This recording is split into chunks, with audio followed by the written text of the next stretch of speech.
अस्सलाम वालेकुम वरहमतुल्लाहि वबरकातुहू। अच्छा जी, आज की दूसरी क्लास का स्टार्ट करते हैं।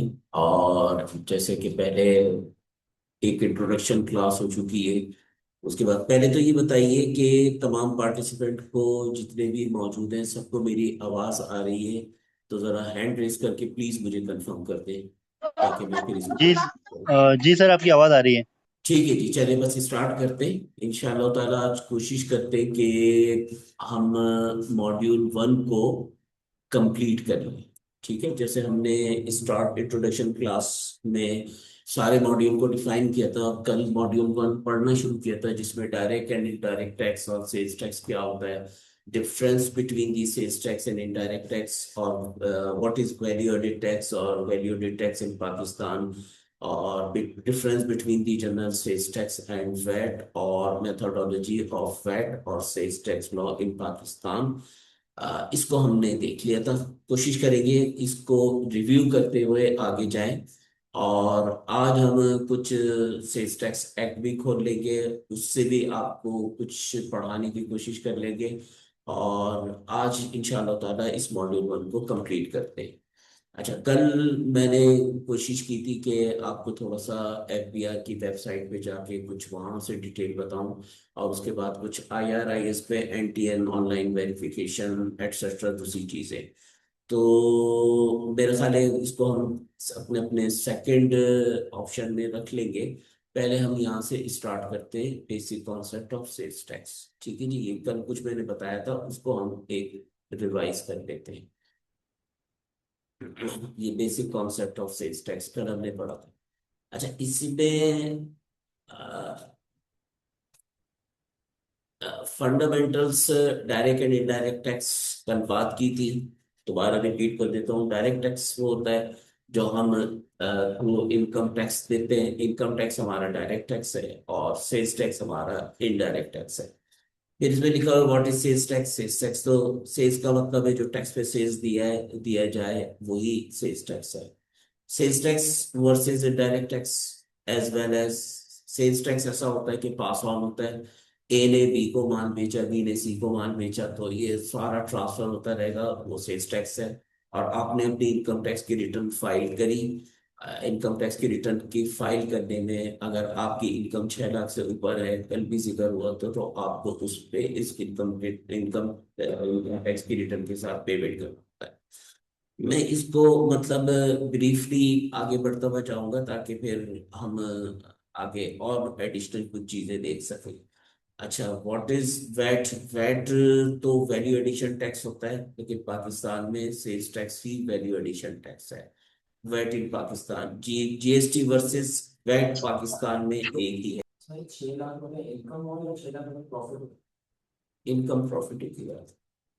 अच्छा जी, अब देखिए, अब बेहतर है कुछ आवाज? जी जी, कुछ हेलो, बेहतर है।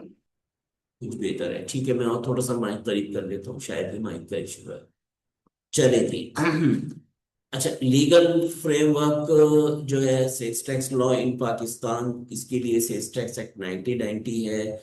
और सेल्स टैक्स जो है, जो गुड्स पे है वो फेडरल के पास है, और जो सर्विसेज पे है वो हमारे प्रोविंसेस के पास है। जो रेवेन्यू अथॉरिटीज हैं जो सेल्स टैक्स को एडमिनिस्ट्रेट करती है, वो हमारा फेडरल बोर्ड ऑफ रेवेन्यू है। और जो हमारी लोकल है, मिसाल के तौर पे service provider Sindh SRB, Punjab में पीआरए, और लाहौर में पीआरए, और पेशावर में केपीके, इनको देखती है, लुक आफ्टर करती है। अच्छा जी, basic concept of sales tax में है scope and charge of tax, की definitions, tax liability and payment, determination of tax liability, input and output tax, specialised tax treatment. इसके लिए हम ये करते हैं कि आज स्टार्ट करते हैं और कुछ डेफिनेशंस में आ जाते हैं। जैसे स्कोप एंड टैक्स जो है, इसकी डेफिनेशंस हम देख लेते हैं, ताकि कुछ आप लोग यूज टू भी हो जाएं कि हम जो सेल्स टैक्स पढ़ रहे हैं मास्टरी, वो आता है सेल्स टैक्स एक्ट 1990, पूरी एक लॉ है, पूरा एक ऑर्डिनेंस है, किताब है, एक्ट है, उसके तहत आता है। तो यहाँ से थोड़ी सी हम डेफिनेशंस को देख लेते हैं कि हमारी डेफिनेशंस क्या है। Based on the sales tax act 1990, the basic concept of sales tax is centered on a consumption of tax levied on taxable supplies and import. The framework is built upon several core components. ठीक है जी। कल भी इसमें काफी detail में बात हुई थी कि सेल्स टैक्स का जो लगता है वो कंजम्पशन पे लगता है, और इम्पोर्ट स्टेज और टैक्सेबल सप्लाई स्टेज पे इसको पे करना होता है। यहाँ पे एक इन्होंने इसका सेक्शन होता है सेल्स टैक्स का, सेक्शन 2। ये मैं एक्ट भी खोल लेता हूँ, ये सेल्स टैक्स एक्ट 1990 है। अभी तक जो अपडेटेड वर्जन है वो हमारे पास 30 जून 2025 तक का है। इसके बाद अभी अपडेट नहीं हुआ, जैसे ही अपडेट हो जाएगा मैं आपको वो शेयर कर दूँ। पहला चैप्टर इसका preliminary short title extend and commitment, और चैप्टर 2 इसका डेफिनेशन है। अभी जो हम मोस्टली डिस्कस करेंगे वो सेक्शन 2 और सेक्शन 3। मैं सेक्शन आपको आगे ले जाता हूँ, दिखा देता हूँ कि इसमें क्या क्या होता है। तो 77 इसमें सेक्शंस हैं, इन सबको कवर करेंगे इंशाअल्लाह ताला जहाँ जहाँ जरूरत पड़ेगी। और इसमें कोई 13 शेड्यूल्स हैं, कुछ ओमिटेड है, जैसे first schedule, second schedule omitted है, थर्ड शेड्यूल एग्जिस्ट करता है, फोर्थ शेड्यूल ओमिटेड है, सेवन्थ शेड्यूल ओमिटेड है, बाकी मौजूद है। और इनका रिलेशन बनता है किसी ना किसी आपके सेक्शंस के तहत। क्योंकि नॉर्मली जितने भी एक्ट होते हैं उसका पहला चैप्टर यही होता है, short title extend and commitment. This act may be called the sales tax act 1990। ठीक है जी, ये सेल्स टैक्स एक्ट 1990 है। और ये it extend to the whole of Pakistan, पूरे पाकिस्तान में ये राइज है। It shall come into force on such date as the federal government may by notification in the official gazette appoint. तो बेसिकली सेल्स टैक्स एक्ट या कोई भी एक्ट जब आप पढ़ना शुरू करेंगे, उसका जो सेक्शन 1 होगा प्रीलिमिनरी, तो उसमें यही डिफाइन होता है कि बताएगा कि इस एक्ट का नाम क्या है, ये कहाँ का, जैसे हम एसआरबी जब देखेंगे तो उसमें लिखा होगा it extend to the whole of Sindh. ठीक है जी, बाकी आगे अब इसमें कुछ डेफिनेशंस हैं, ये जहां जरूरत होगी उसको हम इंशाल्लाह जरूर पढ़ेंगे। अब इसमें एक इम्पॉर्टेंट डेफिनेशन है एक्टिव टैक्स पेयर की, ये हमारे रोजमर्रा में काम आएगी।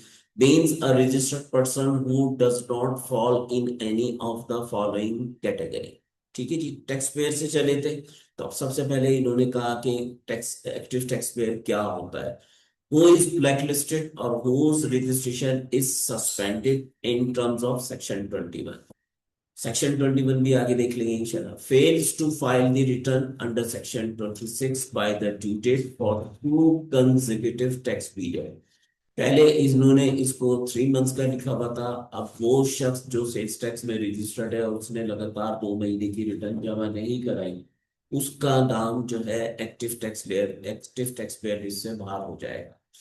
थर्ड कहता है who fails to file the income tax return under section 114 और statement under section 115 of the income tax ordinance 2001 by the due date, and who fails to file quarterly or an annual withholding tax statement under section 165 of the income tax ordinance 2001। ठीक है, ये पूरा active tax payer का बता रहे हैं इन्होंने। इसमें 4 कैटेगरी बनाई है कि एक तो वो है जो सस्पेंड हो या ब्लैकलिस्ट हो, दूसरा वो है जिसने अपनी 2 महीने की लगातार रिटर्न फाइल ना करी हो, उसको भी एक्टिव टैक्स पेयर इससे बाहर कर देंगे। और जिसने अपनी इनकम टैक्स की रिटर्न जो कि अंडर सेक्शन 114 है, अब इन्होंने स्टेटमेंट अंडर सेक्शन 115 लिखी है, ये अब खत्म हो चुकी है, 12 इनको सही कर देंगे, बता देंगे, हो जाना चाहिए। जो ड्यू डेट है जैसे इनकम टैक्स की, जैसे ही आपका फाइनेंशियल ईयर एंड होता है 30 जून को, उसकी ड्यू डेट गवर्नमेंट की तरफ से 30 सितंबर है। लेकिन वो क्या करते हैं कि सम टाइम अक्सर औकात में 15 दिन की एक एक्सटेंशन दे देते हैं, फिर 15 दिन की एक एक्सटेंशन दे देते हैं। और जो लोग जिनकी से इनकम टैक्स की रिटर्न सबमिट नहीं होती, वो 15 दिन की अगर कमिश्नर साहब से परमिशन मांगे और कमिश्नर साहब अगर अच्छे मूड में हो तो उनको 15 दिन की और एक्सटेंड कर देते हैं। लेकिन ये सम टाइम ऐसा होता है कि हमारी जो, जैसे मैं कराची टैक्स बार का मेंबर हूँ, तमाम tax bar, Pakistan tax bar, वो सब एक अंडरस्टैंडिंग डेवलप कर लेती है, और एफबीआर से ये कहा जाता है कि जी कहते हैं हम एक्सटेंड तो नहीं करेंगे, आप एक्सटेंशन फाइल कर दें तो आपको इनकम टैक्स की रिटर्न की एक्सटेंशन मिल जाएगी। और उसके बाद कहता है who fails to file quarterly और एनुअल। अब ऐसा होता है जब आप इनकम टैक्स में रजिस्टर्ड होते हैं और विथहोल्डिंग एजेंट होते हैं तो आपको एक क्वार्टरली स्टेटमेंट हर 3 महीने बाद अंडर सेक्शन 165, और एनुअली 149 फाइल करनी होती है। 165 भी एनुअल होती है। अगर कोई शख्स ये रिटर्न फाइल ना करे और एफबीआर को ये पता चल जाए तो वो भी आपका एक्टिव टैक्स पेयर लिस्ट से नाम को निकाल सकते हैं। तो ये बेसिक जो हमारा मौजू चल रहा है सेल्स टैक्स का कॉन्सेप्ट, उसमें ये एक इम्पॉर्टेंट फैक्टर है कि एक्टिव टैक्स पेयर। और ये मैंने आपको बताया है, अल्लाह आपका भला करे, सेल्स टैक्स एक्ट को निकाल के क्वार्टरली। मतलब जैसे ये होता है जनवरी फरवरी मार्च, इसकी ड्यू डेट होगी 15 अप्रैल। एक मंथ कितना करे तो एक्टिव टैक्स नहीं नहीं, क्वार्टरली सबमिट होती है। हाँ, एक क्वार्टर की अगर छूट जाए तो तौर पे इस पे करते नहीं है इनएक्टिव। हाँ, इस पे थोड़ा सा हल्का हाथ रखा हुआ है। परसेंट पर्सन है, मतलब यहाँ पे कंपनी की। देखिए ये सेल्स टैक्स एक्ट में आपका नाम मैं भूल गया, आपने बताया मोहम्मद उस्मान साहब। आप सेल्स टैक्स में रजिस्टर्ड है, आपका इंडिविजुअल नाम है मोहम्मद उस्मान। हो सकता है आपकी कंपनी हो उस्मान ट्रेडिंग कंपनी। आप जो सेल्स टैक्स और इनकम टैक्स की रिटर्न फाइल कर रहे हैं ना, आपकी वो मोहम्मद उस्मान के नाम से जा रही है। सेल्स टैक्स की रिटर्न में तो उस्मान ट्रेडिंग आ सकता है, लेकिन इनकम टैक्स की रिटर्न में मोहम्मद उस्मान आ रहा है। ठीक है। आपके जितने भी चालान जनरेट होंगे वो आपकी सीएनआईसी पे बेस्ड हो। ठीक है। तो ये एक अहम तरीन एक्टिव टैक्स पेयर का कॉन्सेप्ट है, जो हम basic concept of sales tax को पढ़ रहे हैं उसके तहत। फिर आगे बहुत सारी डेफिनेशन है कि what is appellate tribunal. Appellate tribunal जो है वो एक इदारा है कि आपके खिलाफ डिपार्टमेंट में एक केस हुआ, आप कमिश्नर साहब ने ऑर्डर पास किया, आपने उसको कंटेस्ट किया बिफोर कमिश्नर अपील। और आजकल ऑप्शन है आप डायरेक्ट किसी को चले गए appellate tribunal inland revenue Karachi में, अगर आप कराची बेस्ड है। इसी तरह लाहौर में, इस्लामाबाद में, हर जगह अपीलेट ट्रिब्यूनल है, वहां आप फाइल कर सकते हैं। ठीक है। अब मैं ये सारी डेफिनेशंस तो नहीं पढ़ूंगा, तो आप अपने हिसाब से देख लीजिएगा। जो जो बिल्कुल नेसेसरी होगी वो मैं बिल्कुल आपको बताऊंगा भी, डिफाइन भी करूंगा। वरना ये सेल्स टैक्स एक्ट आप इसको डाउनलोड करके और इसको पढ़ सकते हैं, ये आपका अपना डिजायर है कि आप कितनी इसकी नॉलेज लेते हैं। फिर ये एप्रोप्रिएट ऑफिसर कह रहे हैं, इसका मतलब है ऑफिसर इन रेवेन्यू। एरियर्स का मतलब है आपने रिटर्न लेट फाइल करी या आपके खिलाफ कोई डिमांड निकली तो एरियर्स की सूरत में आपने उसको पे करना है। एसोसिएट और associate person share the same meaning as defined under 85। वो ये इसको लेकर आया एसोसिएशन ऑफ पर्सन से, मतलब दो आदमियों ने मिलकर पार्टनरशिप करी और उसकी एक फॉर्म बनाई, इसको हम एओबी कहते हैं। फिर कहता है एसोसिएशन ऑफ पर्सन, ये भी वही है। बोर्ड का मतलब है हमारा फेडरल बोर्ड ऑफ वेन्यू। ये कॉन्सेप्ट कार्गो ट्रैकिंग सिस्टम ये लेकर आए थे फाइनेंस एक्ट 2025 में। इसका मतलब ये था कि आपने कोई चीज इंपोर्ट करी, आप अपनी गोडाउन से कोई माल कराची से बाहर बेच रहे तो आपको वो ट्रैकिंग सिस्टम, लेकिन अभी तक मेरा ख्याल है इसको इम्प्लीमेंट किया नहीं इन्होंने।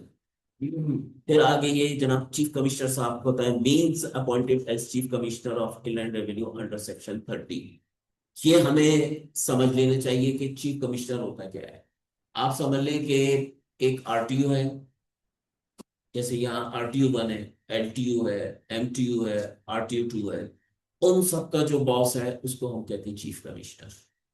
ठीक है जी? जैसे यहाँ आरटीओ 1 है, आरटीओ 1 के चीफ कमिश्नर साहब है। फिर कराची की बात कर लेते हैं, सबसे बड़ा यहाँ पे आरटीयू को हम एलटीयू कहते हैं, लार्ज टैक्स पेयर यूनिट। उसमें सारे बड़े बड़े जिनकी टर्नओवर के हिसाब से जुरिस्डिक्शन उनकी वहां जाती है। फिर एक इन्होंने बनाया MTU, medium tax payer unit, जिसमें इन्होंने एलटीयू और एमटीयू में इन्होंने जो जुरिस्डिक्शन दिए वो क्लाइंट की या टैक्स पेयर के नाम से दिए। जैसे मोहम्मद उस्मान अगर एलटीयू में रजिस्टर्ड है तो मोहम्मद उस्मान के नाम से। आगे दूसरे काम के बता।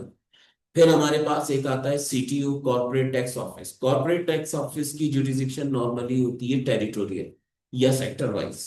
जैसे तमाम टेक्सटाइल सीटीयू को दे दिया है, तो तमाम पूरे कराची में जितने भी टेक्सटाइल के यूनिट होंगे उसको सीटीयू। ये डे टू डेट कभी कभार इसको चेंज करते रहते हैं, कभी टेरिटोरियल पे ले आते हैं, कभी सेक्टर वाइज ले आते हैं। स्टील सेक्टर्स एक को दे दिया, सीमेंट सेक्टर एक को दे दिया, टेक्सटाइल सेक्टर एक को दे दिया। तो वो जो भी कुछ है, आरटीओ है, एलटीओ है, उन सब का जो बॉस है या हेड जो कर रहा है, वो करते हैं चीफ कमिश्नर साहब। उन चीफ कमिश्नर साहब के नीचे कमिश्नर साहब होते हैं। हो सकता है कि एक चीफ कमिश्नर के अंडर में 3 कमिश्नर हो, 4 कमिश्नर हो या 5 कमिश्नर हो। ये डिपेंड करता है कि उसकी कैपेसिटी कितनी है और उस आरटीओ में काम कितना है। अच्छा जी, फिर ये कंपनी को डिफाइन कर रहे हैं। Company means company defined as companies ordinance 1984, a body corporate. बहरहाल ये तो मतलब चीजें हैं जो आप लोगों ने इनकम टैक्स में पढ़ी होंगी या आपको पता होगा। अच्छा, एक कॉन्सेप्ट इंपॉर्टेंट है इसमें, कॉटेज इंडस्ट्री। क्योंकि ये हमसे रिलेट इसलिए करेगा कि जब हम समझेंगे कि who is liable to register with this sales department, उसमें कॉटेज इंडस्ट्री का जिक्र होगा। ये कहता है मीन्स अ मैन्युफैक्चरिंग कंसर्न, यानी ये सिर्फ मैन्युफैक्चरर के लिए कॉटेज इंडस्ट्री है, which fulfills each of the following condition. Number one, does not have an industrial gas or electricity connection. यानी जिसके पास अगर इंडस्ट्रियल या इलेक्ट्रिसिटी कनेक्शन लगा हुआ है, वो कॉटेज इंडस्ट्री की डेफिनेशन में आ नहीं सकता। Manufacturer is located in a residential area. अगर किसी के पास ऐसा है कि इलेक्ट्रिसिटी इंडस्ट्रियल नहीं लगी हुई और इंडस्ट्रियल कनेक्शन नहीं है, लेकिन वो किसी कमर्शियल एरिया में है, उसका मतलब है वो इस डेफिनेशन से बाहर हो जाएगा। Does not have a total labour force of more than 10 workers, यानी उसके पास 10 या उससे ज्यादा आदमी ना हो, उससे कम उसके पास वर्कफोर्स हो। Annual turnover from all supply does not exceed 8 million rupees. 8 million का मतलब हो गया 80 लाख रुपए। यानी मैं एक मैन्युफैक्चरर रजिस्टर्ड हुआ और मैं कॉटेज इंडस्ट्री की डेफिनेशन में आता हूँ, और मैंने अपनी इनकम टैक्स की रिटर्न 70 लाख रुपए की जमा कराई, तो एफबीआर मुझे बाय फोर्स सेल्स टैक्स में रजिस्टर्ड नहीं कर सकता। ये हमारा अगला टॉपिक है, सेल्स टैक्स की रजिस्ट्रेशन आगे चलेंगे। ठीक है जी, अब हम आ जाते हैं वापस अपने टॉपिक पे। बेसिक कॉन्सेप्ट ऑफ, हम डेफिनेशंस पे थे ना, वहां से डेफिन इसको। अच्छा, यहाँ पे हम एक सेक्शन 3 को भी देख लेते हैं, वो इम्पोर्टेंट। ये सेक्शन 2 में बहुत सारी डेफिनेशंस हैं, जहां जहां जरूरत पड़ती रहेगी फिर मैं आपको, अभी तो मैंने एक ब्रीफ दे दिया। सेक्शन 2 में तमाम डेफिनेशंस होती हैं। फिर इसी तरह हम एक्ट भी खोलेंगे, अपना पीपीटी फाइल भी खोलेंगे, पीडीएफ भी खोलेंगे, शेड्यूल्स भी सामने होंगे, तो आपको जैसी जैसी जो चीजें आती रहेंगी निकाल के देंगे इस एक्ट से, ताकि मेरे नोट्स आपके पास ना हो, मेरी प्रेजेंटेशन आपके पास ना हो, आपके जहन में हो। आपने से टेक्स्ट एक्ट डाउनलोड किया, मोबाइल में किया, अपने लैपटॉप पे किया, कंप्यूटर पे किया, या उसकी बुक ले ली, जैसे ये बुक आती है, ऐसी बुक ले ली आपने, उससे पढ़ना शुरू कर दिया। तो मतलब ये आपकी मास्टरी, हम ये कोर्स तो हमारा मास्टरी का है, लेकिन आपकी मास्टरी उस वक्त होगी जितनी आप अपनी इस सेल्स टैक्स एक्ट से आप कंसंट्रेट करेंगे, इसको पढ़ना शुरू करेंगे। और आपको मेरे से फायदा ये हो सकता है कि जितना आप पढ़ के और क्वेश्चन करेंगे, तो वो आपको, क्योंकि आदमी सीखता उसी वक्त है जब सवालात होते हैं, और ज्यादा सीखता उस वक्त होता है जब, विद ऑल ड्यू रेस्पेक्ट, अजीब से और इलॉजिकल सवाल होते हैं, मतलब थोड़े से अहमा खाना सवाल होते हैं, इसको मैं यूं कहूँ। तो उसमें फिर आपको मैं इंशाल्लाह ताला बताऊंगा, ऐसे नहीं ऐसे, तो आप मतलब बिल्कुल खुल के बात कर सकते हैं, और मैं जो बात करूंगा वो प्रैक्टिकली बात करूंगा। सेक्शन 2 के बाद अब हम आ जाते हैं जी सेक्शन 3, क्योंकि हमने इसको कंप्लीट करना है ना अपना बेसिक कॉन्सेप्ट को। ये इसलिए मैं स्क्रॉल कर लूं ताकि आप देखते जाएं कि मतलब क्या क्या है। पर्सन की भी डेफिनेशन आ रही है, सब इंशाल्लाह जैसे जैसे हमारी जरूरत होगी। अब जैसे ये सारी चीजें चल रही है ना, person, prescribe person, provision sales tax, या रजिस्टर्ड ऑफिस, रजिस्ट्रेशन नंबर, जब हम रजिस्ट्रेशन का टॉपिक पढ़ेंगे तो ये सारी चीजें हमें पढ़नी है। जब हम आगे पढ़ेंगे थर्ड शेड्यूल रिटेल प्राइस, कल मैंने आपसे जिक्र किया था, ये रिटेल प्राइस को यहाँ डिफाइन किया। एक चीज तो वो है जो मैं आपको बता रहा हूँ, ये मेरे नोट्स है। दूसरी चीज ये कि सेकंड हम करेंगे इस एक्ट के साथ, क्योंकि हमारी तो पहले शुरू शुरू में जब मैंने प्रैक्टिस शुरू करी तो एक ऑडिट में गया, तो एक सेल्स टैक्स के ऑडिटर बैठे हुए थे। तो मैंने उनको रिकॉर्ड रिकॉर्ड दिया, तो उन्होंने कहा गीता खोल लूं। मतलब वो सेल्स टैक्स की किताब को गीता कह रहे हैं, बाइबल। आप बाइबल कह लें इसको। तो ऐसी चीजें आती, जैसे ये टैक्स फ्रॉड इसने पूरा डिफाइन किया हुआ है। अब गवर्नमेंट की सारी कंसंट्रेशन टैक्स फ्रॉड पे है। किसी तरह लोगों के टैक्स फ्रॉड को वो हाईलाइट करें और पकड़े। ये हम कंट्रोल एफ से भी डायरेक्ट सेक्शन 3 निकाल सकते हैं, कोई इशू नहीं है। लेकिन ये थोड़ा सा अच्छा है, आप लोग इस चीजों को देख लें। ये आ गया जी चैप्टर 2 हमारा, scope and payment of tax. ठीक है जी। Subject to the provisions of this act, there shall be charged, levied and paid a tax known as sales tax at the rate of 18% of the value of। यानी इसने यहां बता दिया कि ये चार्ज भी होगा, लगेगा भी, और पे भी होगा। कितने परसेंट से? 18%। अब इसमें एक साइड में लिखा हुआ है 130। इसका मतलब है जब हम एक्ट पढ़ते हैं तो ये अमेंडमेंट कब आई, आप याद उसको भी देखते थे जब हम सीख ही रहे हैं। तो 130 देखिए यहाँ लिखा हुआ है, सब्स्टिट्यूटेड फॉर 17 फाइनेंस एक्ट 2023। इसका मतलब है टैक्स ईयर फाइनेंस एक्ट 2023 से हमारा सेल्स टैक्स का रेट 17% था, और अब कितना हो गया? 18% हो गया। इस दफा भी बहुत रूमर्स थी कि इस 18 को 19 कर देंगे, लेकिन उन्होंने इसको किया नहीं। चलिए ये किस पे लिखेगा? Percent value of taxable supplies made by a registered person in the course of furtherance of any taxable activity carried on by him, goods imported in Pakistan irrespective of their final destination in territories of Pakistan। अब इसमें दो चीजें हैं। एक है जी taxable supplies, तो वो क्या होती है? किसी के जहन में है कि क्या होती है टैक्सेबल? जिसमें टैक्स यानी जो सेक्शन 13 की तरह के सेक्शन 13 के तहत एग्जाम्प्ट ना हो, और सेक्शन 4 के तहत, यानी सेक्शन 4 के तहत जो जीरो जीरो रेटेड है वो भी टैक्सेबल है, लेकिन उसका टैक्स रेट 0% है। 0%, क्योंकि उसमें फिर आपको जो इनपुट होता है उसका बेनिफिट। ठीक है। तो टैक्सेबल सप्लाईज का मतलब है अदर देन एग्जेम्प्ट। एग्जाम के लिए सेक्शन 13 है, और सेक्शन 13 के लिए इन्होंने रखा हुआ है 6th शेड्यूल। 6th शेड्यूल में एक पूरी लिस्ट है, तो उसमें तमाम आइटम जो 6th शेड्यूल में है वो तमाम के तमाम एग्जेम्प्ट है। अगर आप कोई ऐसी प्रोडक्ट का काम कर रहे हैं जो आइटम 6th शेड्यूल में आता है, तो आप उसको एग्जेम्प्ट ट्रीट करेंगे। इस फाइनेंस एक्ट से पहले ये था कि जो शख्स एग्जाम के साथ टैक्सेबल सप्लाई भी काम कर रहा था वो लायबल नहीं था कि सेक्स की इनवाइस को इशू करे। वहां हमें ऑडिट में बड़ी बचत हो जाती थी, कहीं हमारा मिसमैच हो गया इनकम टैक्स का डाटा और सेल्स टैक्स का डाटा, तो हम कहते थे ये सेल्स टैक्स में एग्जेम्प्ट है। तो अब इन्होंने ये कहा है कि आपने प्रॉपर जैसे एग्जेम्प्ट टैक्सेबल सप्लाई की इनवाइस इशू करनी है, ऐसे ही एग्जेम्प्ट सप्लाई की भी आपने इनवाइस इशू करनी है। ये एक अब मैंडेटरी हो गया। आज से पहले ये एग्जेम्प्ट था, लेकिन 1 जुलाई से ये इम्प्लीमेंट हो गया। अच्छा, अब ये कहता है subject to the provision of subsection 6 of section 8। अब ये बात कर रहे हैं सबसेक्शन 6 और सबसेक्शन 8। वहां हम जाके देख लेंगे क्या है। और any other notification issued there under where a taxable supplies are made to a person who has not obtained registration number or he is not an active taxpayer। कल आपने सवाल किया था, किसने किया था, कि वो अगर ब्लैक लिस्ट को सेल कर रहा है, उसका जवाब यहाँ आ गया। ठीक है।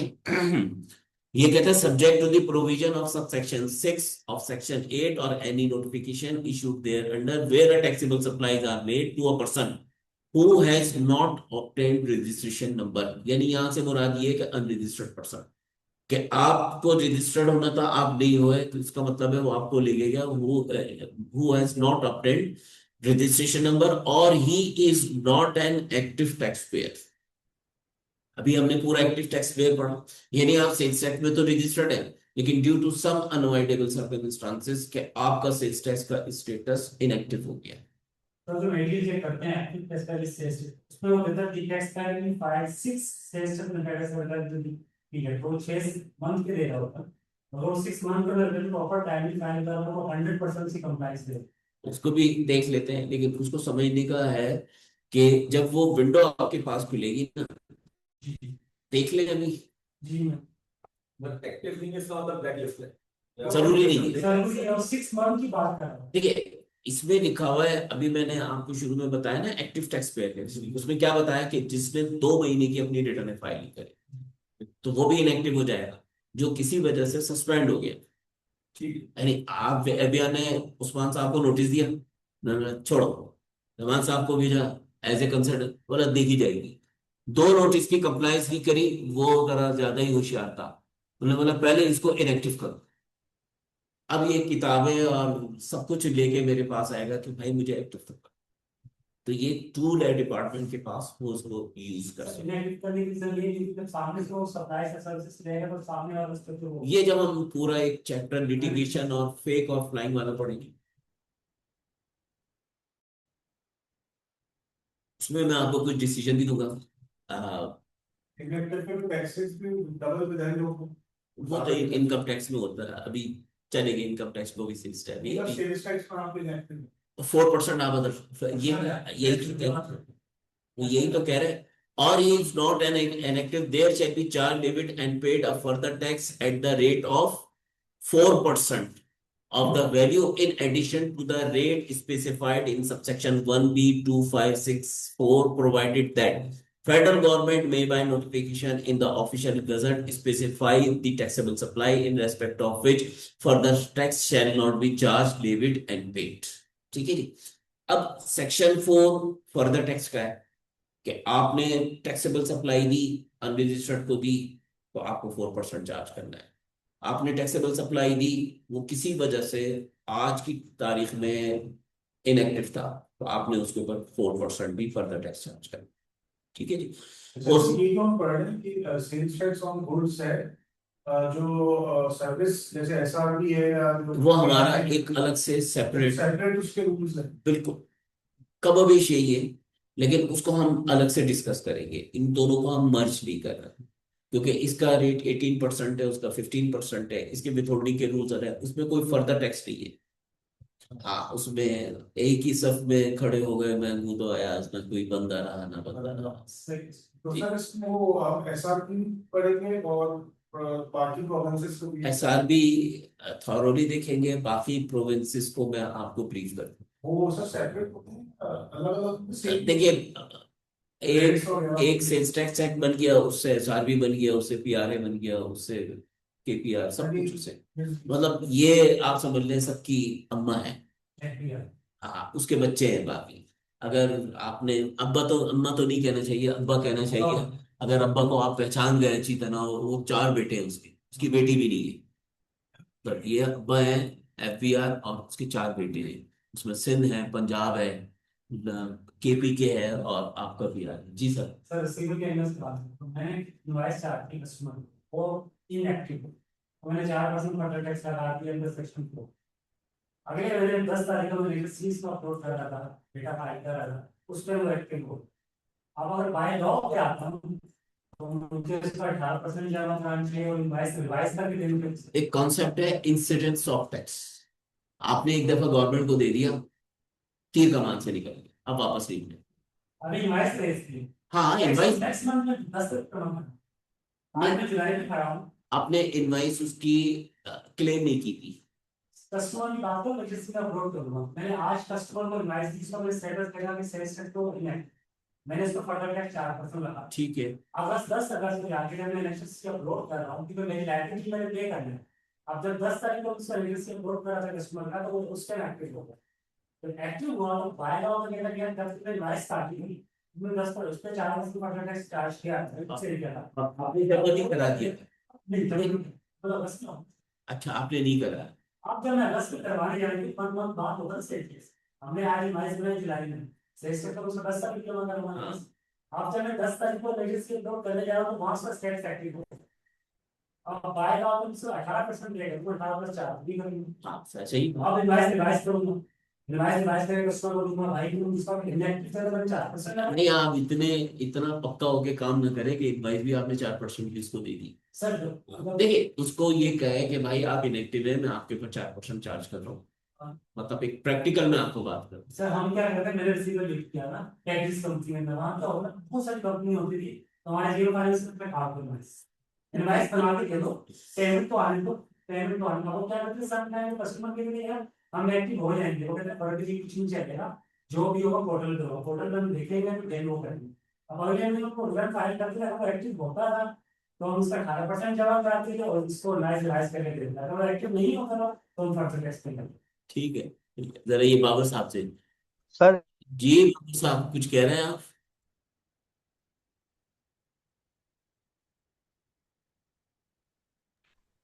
हेलो, मेरी आवाज आ रही है सर आपको? जी जी मुझे आ रही है, कहिए प्लीज। अच्छा सर, आप जैसे बता रहे थे कि सिंध रेवेन्यू बोर्ड है, बलुस्तान रेवेन्यू बोर्ड है, पंजाब है और केपीके है, ठीक है, ये तो चारों हमारे प्रोविंसेस हो गए। लेकिन उसके साथ सर हमारे पास एक कश्मीर भी है और गिलगित बल्चिस्तान है, तो ये हमारी बेटियों में नहीं आती, तो इनका क्या सीन होगा? इनको बता देंगे आपको भी, क्योंकि केपी सॉरी कश्मीर जो है उसका पूरा इनकम टैक्स का सेटअप अलग है। और ओके। मेरा ख्याल है कश्मीर और गिलगित बुल्तिस्तान एक ही है। ये मैं आपको चेक करके बता देता हूँ, मेरे पास अभी मतलब रिकॉल नहीं हो रहा, मैं इसको चेक करके आपको बता दूंगा कि okay Gilgit sir, thank you, no Baltistan. Issue sir. और ठीक ठीक है सर ठीक। इसका ओके हमने सर, ओके। टीवी तो जैसे मोड इधर किया था, आधार कश्मीर के उन्होंने वो एडजस्टमेंट वगैरह होती थी, वो डबल काट कर वो मानते ही नहीं। आधार कश्मीर सर एजुकेट का कोर्स आजाद कश्मीर है ना? एजुकेट एजुकेट का, सर मैं उसके पोर्टल पे काम किया। सो बेसिकली एजुकेट पोर्टल अलग है, जो डिजिटल किसान का टैक्स फीस हो, जीडी का टैक्स फीस हो हाँ वो टैक्स और मैनुअल होता है। तो वो अक्सर आपने लिखा हुआ नहीं देखा, कश्मीर की आजादी का उदाहरण बन। एजुकेट पोर्टल अलग है सर। चले बहरहाल आगे चलते, ठीक है जी। अब ये कहता है ऑन द गुड्स स्पेसिफाइड, इसको थोड़ा सा हम इसको याद करते हैं। ठीक है जी। वन बी कहता है on the goods specified in the tax schedule in lieu of levying and collecting tax under section 1, the tax shall be levied and collected in the mode of manner specified therein. अच्छा जी। On production capacity of plant and machinery on fixed basis and different rates may be prescribed. तो थोड़ा सा है, देख लेते हैं tenth schedule को भी। ये आ गया जी टेंथ शेड्यूल, नहीं 11th है ये। अच्छा सर थर्ड। ये सेंसस एक्ट के अंदर ही शेड्यूल। जी जी सब कुछ इसी के अंदर है। चलिए 11th शेड्यूल दो जगह हो गया, 10th शेड्यूल, चलिए इसको देख लेते हैं अभी। अभी हम थे आपकी सेक्शन 3 की तरफ, ठीक है जी। तो फिर ये आगे चल रहा है, taxable supplies and import of goods specified in the third schedule goods to be charge tax at the rate of 18% of the retail price, जो मैंने कल आपको पूरा ब्रीफ किया था और चार्ट के साथ बता। ठीक है जी, ये भी सर ये थर्ड शेड्यूल जी। सर ये शेड्यूल और सेक्शन में क्या फर्क है? शेड्यूल और सेक्शन में क्या फर्क है? सेक्शन जो है लॉ को डिफाइन कर रहे हैं, और शेड्यूल में जो है वो आपको कुछ उस सेक्शन के हिसाब से बाइंडिंग बताता है कि जी आप ये करें और ऐसा करें। ठीक है। Okay sir, thank you. Okay. अच्छा जी। अब हम थर्ड सेक्शन 3 के तहत भी हमने कल काफी ब्रीफली जो है थर्ड शेड्यूल को देखा था, और यही आपको समझाया था कि रिटेल प्राइस के थ्रू होगा। तो ये पूरी हमारी सेक्शन 3 चल रहा है। अच्छा इनके सब ठीक है, ठीक है जी। चलिए जी अब हम आ जाते हैं वापस। ये हमने देख लिया, कुछ की डेफिनेशंस देख ली, ठीक है जी। Tax liability and payment determination of tax liability, कल ये भी हमने थोड़ा सा देख लिया था। इसका थोड़ा सा और देख लेते हैं। Goods supplied by a registered person in course of furtherance of a taxable supply other than those which have exempted under section 3। मैं थोड़ा सा रिपीट इसलिए कर रहा हूँ ताकि आप लोग उन चीजों को अंडरस्टैंड कर लें। रिपीटिशन से फायदा ही होता है, क्योंकि एक मॉड्यूल 1 जो है हमने जब उसको एक 4 घंटे में या 5 घंटे में या 3.5 या कवर करना है, तो हम उसको रिपीट करके थोड़ा सा, जब नेक्स्ट हमारा मॉड्यूल है वो सेल्स टैक्स की रजिस्ट्रेशन का है, तो हमारा आप समझ लें थॉरोली IRI इस पे काम शुरू हो जाएगा। अच्छा जी। इसका काम करेंगे यहाँ पे लाइव करेंगे। जी जी बिल्कुल हम बिल्कुल। ठीक है, इसलिए यहाँ पे अगर लैपटॉप वगैरह लिए हैं अपने स्प्लिट ले आए, हो गए। कोई कोई मसला नहीं, कोई मसला नहीं। अच्छा जी, ये भी कल मेरे ख्याल डिस्कस किया था हमने, टैक्स लायबिलिटी एंड प्रीपेमेंट देख लेते हैं। Generally the supplier of the goods और importer is responsible for paying tax. यानी जब आपने सप्लाई करी तो आप टैक्स देंगे, या आपने कोई चीज इंपोर्ट करी तो कलेक्टर ऑफ कस्टम आपसे जबरदस्ती ले लेगा। अच्छा जी, शिफ्टेड लायबिलिटी, द बोर्ड में specify certain goods where the recipient of the supply becomes liable for tax. ठीक है, फर्दर टैक्स भी हो गया, विथहोल्डिंग टैक्स। विथहोल्डिंग टैक्स भी कल हमने डिस्कस किया था कि आपने अनरजिस्टर्ड पर्सन से परचेज करनी है तो 5%। ठीक है जी। अब ये आ गया हमारा 11th शेड्यूल। ठीक है जी, 11th शेड्यूल कहता है अमेंडमेंट फाइनेंस एक्ट 2026। ये 11th शेड्यूल विथहोल्डिंग से मुतालिक है। इसमें सबसे पहले लिखा हुआ है गालिबन फेडरल एंड प्रोविजनल गवर्नमेंट। ठीक है, ये तमाम लिस्ट है कि जो विथहोल्डिंग एजेंट है। ठीक है जी, इसमें क्या है हमारे पास, फेडरल एंड प्रोविजनल गवर्नमेंट है। फेडरल जो काट रहा है, जिसको कोई टैक्सेबल सप्लाई मिली, और जो सेल्स टैक्स का पोर्शन है वो 100% या 80% या 20% डिसाइड करे, जो डिडक्ट कर रहा है वो एजेंट कहलाता है। वो विथहोल्डिंग एजेंट कहलाएगा। वो डिडक्टेड एफबीआर में देगा। एफबीआर को जमा कराएगा और आपको एक सर्टिफिकेट देगा कि मैंने उस्मान साहब का इतना टैक्स काट लिया। जब उस्मान साहब अपनी रिटर्न जमा कराएंगे तो जो टैक्सेबल सप्लाई उन्होंने उस इदारे को दी होगी, उसका जो लायबिलिटी होगी वो उससे एडजस्ट हो जाएगी। जैसे इन्होंने 1 लाख रुपए की इनवाइस इशू करी, 18,000 रुपए का टैक्स दिया, उसने इनका 20% डिसाइड कर दिया, 3,600। तो इनकी जो टैक्स लायबिलिटी है वो 3,600 से जो टैक्स पेबल है वो लेस हो जाएगा। ऐसे तो विथहोल्डिंग एजेंट होता है, जैसे ये अभी क्या स्टेटस है, अभी बाय डिफॉल्ट हर सप्लायर विथहोल्डिंग एजेंट है, क्योंकि शायद पहले आप स्ट्रेटजी सिर्फ अनरजिस्टर्ड पर्सन से, अगर आप as a private limited company या इंडिविजुअल या ईओबी है तो आप बाय डिफॉल्ट विथहोल्डिंग एजेंट है, उसका 5% आपने तय कर। और अगर आप किसी रजिस्टर्ड पर्सन से परचेज कर रहे हैं तो उसके कोई विथहोल्डिंग की जरूरत नहीं। ये कॉन्सेप्ट हमारा एसआरबी में ज्यादा है, पीआरए में ज्यादा है। तो जब हम एसआरबी, गुड्स में बाय डिफॉल्ट हम विथहोल्डिंग नहीं है, अगर आप अनरजिस्टर्ड से परचेज कर रहे हैं सिंपल, तो आपने 5% डिफाइन। रजिस्टर्ड से है। अच्छा सर, ये और ये सवाल है कि फिर कौन से पॉइंट्स हैं जिसके बाद कोई भी सप्लाई परचेजर या वो विथहोल्डिंग एजेंट बन जाता है? ये लिस्ट आ रही है ना, फेडरल गवर्नमेंट है, ज्यादातर गवर्नमेंट के इदारे हैं। लेकिन सर मैं प्राइवेट लिमिटेड कंपनी हूँ, तो मैं सभी सप्लायर्स लेता हूँ और सेल्स टैक्स रजिस्टर्ड भी अगर रजिस्ट्री फाइल कर रहा है, एक्टिव भी है, तो मुझे बाय लॉ 1 मंथ तो कह रहा है सर, इसका सप्लायर्स का सर वो सेमी गवर्नमेंट इदारा होगा, प्राइवेट कंपनी से नहीं कर सकता, वो तो 100% से ले लूंगा। उसको तो अनरजिस्टर्ड पर्सन से अगर परचेज करेगा तो 1/5 ऐड करेगा। अगर मैं किसी रजिस्टर्ड पर्सन से सप्लायर्स लेता हूँ तो सर क्यों ना करूँ? अगर सर्विसेज लेते हो बाकी ना सर्विसेज अलग चीज है। मैं अभी सर्विस अभी मैं गुड्स की बात कर, उसकी बात मैं आप वो सर्विसेज आप देते होंगे उसमें उनको 1/5 विथ ऐड कर।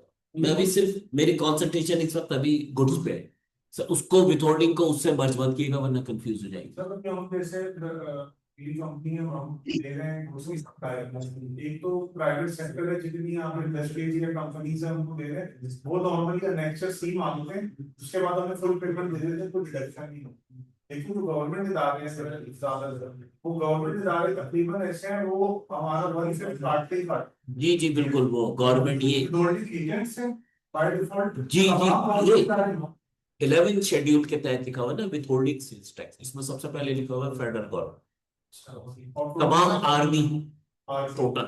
क्योंकि हमारी यहाँ जो लोकल, जो मेरी नॉलेज है कि जो सप्लाई होती है वो गवर्नमेंट के इदारे में होते हैं या आर्मी बेस्ड, जैसे सीएमएच में आपने कोई चीज सप्लाई करे, उन्होंने आपसे जीएसटी की इनवाइस दी, जब आपको पेमेंट करेंगे वो 20% भी तय करेंगे, और आप अनरजिस्टर्ड होंगे तो 18% भी काट सकते हैं।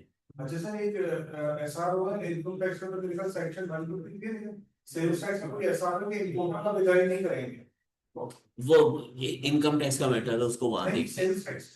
सेल्स टैक्स का ऐसा होगा कि देखिए ये सेल्स टैक्स विथहोल्डिंग टैक्स पूरा एक था जिसमें पहले होता था, अब नहीं। यानी वो इम्पोर्टर का भी काटेंगे ही। पहले सब सब तमाम विथहोल्डिंग एजेंट बन गए थे प्राइवेट लिमिटेड कंपनियों में, जिससे भी परचेज कर रहे हैं, जो ये डिस्कस कर रहे हैं ना, वो विथहोल्ड करते थे। लेकिन अब वो खत्म करके इन्होंने रजिस्टर्ड पर्सन से अगर मैं परचेज कर रहा हूँ तो विथहोल्डिंग टैक्स मेरे ऊपर नहीं है। सिर्फ गवर्नमेंट वाले अब इसमें लिखा सर हुआ ना, जैसे मेरा एक क्वेश्चन है थोड़ा सा। मेरे से सवाल था कि अगर इम्पोर्टर है गवर्नमेंट को सप्लाई दे रहा है तो इम्पोर्टर का भी ये विधायक करेंगे? नहीं करेंगे। नहीं करेंगे, वो ऐसा हो गया उसका।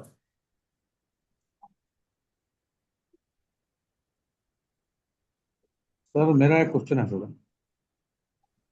जी जी कहिए जी प्लीज। अस्सलाम सर वालेकुम। ये जो मैन्युफैक्चरर कम एक्सपोर्टर होते हैं, इनको एसआरबी में रजिस्टर होना होना होता है, या ये ऐसे नोटिस नोटिस नोटिस भेजते हैं? देखिए, अगर वो कोई एसआरबी के सेकंड शेड्यूल के तहत कोई सर्विस दे रहे हैं तो उनको रजिस्टर्ड होना चाहिए। सर्विस सर्विस नहीं दे रहे हैं, क्योंकि एक्सपोर्टर है ना, मैन्युफैक्चरर और एक्सपोर्टर हैं, वो टीसीएस के जो है डीएचएल के थ्रू बाहर मुल्क जो है एक्सपोर्ट कर देते हैं वाया बाय एयर। तो उसकी वजह से उनको जो है ना नोटिस आता है कि आप जो है ना एसआरबी में रजिस्टर हो अरे जाए और उनकी विथहोल्डिंग काटे। ये मेरे ख्याल है इन्होंने अभी एसआरबी में जो फाइनेंस एक्ट लाए या सेल्स टैक्स में भी एज ए ई कॉमर्स वाले को लेकर आए, तो ऐसा कुछ है, वो मैं आपको देख के बता दूंगा इंशाल्लाह। ठीक है। दूसरा ये कि सर जो पोल्ट्री में सेल टैक्स रजिस्टर हैं, वो तो उनको रिड्यूस परसेंट 10% टैक्स लगती है उसको इनवाइस में। अब वो जब वो सेल करते हैं चिकन वगैरह, तो कस्टमर से टैक्स नहीं करते क्योंकि वो एग्जाम्प्ट है। तो उनकी रिटर्न कैसे फाइल करें पोल्ट्री वालों की जो सेल टैक्स में रजिस्टर हैं? ये मेरे ख्याल है जब हम सेल्स टैक्स रिटर्न पढ़ रहे होंगे ना और बना रहे होंगे, तो उस वक्त फिर इसको देख लेंगे इंशाल्लाह ताला। अस्सलाम वालेकुम। तो अस्सलाम वालेकुम। जी कुरैशी साहब। जी अस्सलाम वालेकुम सर, मैं ये कह रहा था थोड़ी स्क्रीन अगर जूम आउट हो जाएगी तो फिर ये पढ़ने में आ जाएगा, बहुत बारीक जैसे स्क्रीन नजर आ रही है। थैंक हाँ यू। ये थोड़ा सा मालिक हुआ हुआ है, ठीक है, मैं इसको कोशिश करता हूँ थोड़ा सा।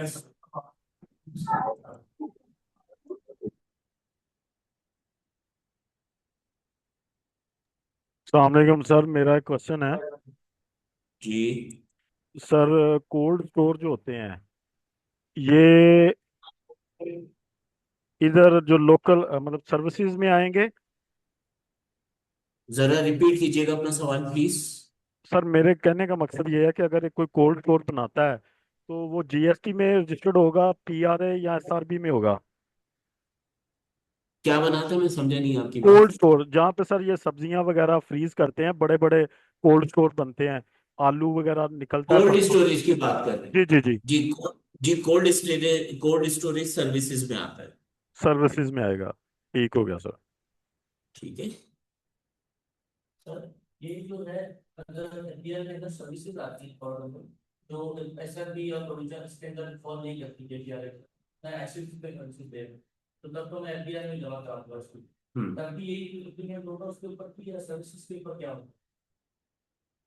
एफडीआर के अंदर भी हम सर्विसेज पर उसका दोनों को उसका करते हैं, तो आपको अगर सर्विसेज दे रहे तो एसआरबी में भी आपको रजिस्टर्ड होना चाहिए। सर मैं नहीं, लेकिन मैं ऐसे नहीं ले रहा, मैं इस्लामाबाद में ले। तो इस्लामाबाद के अंदर तो ऐसे ये तो फेडरल एफबीआर में ही आती है सर, ये ऐसी सर्विस आती है। तो वही दे गया इसका क्या। जी उसमें क्या होता है सर, ये 1/5 वाला उसमें भी नहीं होता। इस्लामाबाद की सर्विसेज में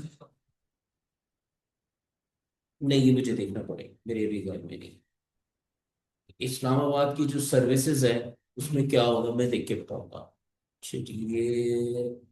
सर आई थिंक के जो इस्लामाबाद की हैं सर्विसेज वो जीएसटी के अंदर ही आती हैं सर। जीएसटी के अंदर आती है, मैं देख के बताऊंगा, इसका भी मेरे जहन में है नहीं सर। अच्छा जी, ये हमारे हो गया 11th स्केड्यूल, ठीक है। जी फेडरल को वैसे गवर्नमेंट डायरेक्ट आते हैं, लेकिन साथ साथ हो गया पब्लिक सेक्टर ऑर्गेनाइजेशन।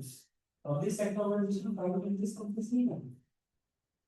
इसमें लिखा हुआ ना public sector organisation. Sir first हाँ फेडरल, इसको देख लेते हैं, federal and provisional government department, autonomous body and public sector organisation, सही है पर्सन। जी अब उसमें ये सप्लायर कैटेगरी बता रहे थे, person registered as a wholesaler dealer और distributor and notified by the board 1/10 of the sales tax shown on invoice. ठीक है जी। दूसरा ये कहते हैं federal and provisional government department, autonomous bodies, public sector organisation and companies as defined in companies ordinance 2001, active tax payer list other than serial number 1/5 of the amount. अच्छा जी, federal government department and public sector organisation persons other than active tax होल sales tax, यानी अगर कोई उनके पास inactive होगा तो उसका पूरा जीएसटी ये विद हैंड कर लेंगे। Companies association person and individual and यूपीज and individual added by finance act person other than active tax payer 5% of value. अब इसमें वो एक्टिव टैक्स पेयर भी आ गया कि अगर वो इनएक्टिव होगा तो आप उसका 5% भी विद हैंड करेंगे। और यानी जिससे आप परचेज कर रहे हैं, यानी आपने परचेज करी, अब आपका वो सवाल आ गया कि मैंने एक 18% की इनवाइस की, वो इनएक्टिव हुआ, अवर तो मेरे हिसाब से वो इनवाइस आपको लेनी नहीं चाहिए, क्योंकि वो आपका टोटल इनपुट डिसअलाउ कर देगा। अगर वो तो 6 महीने तक का इंतजार करेंगे, उसको बोले भाई अपनी इनवाइस को डिलीट करो।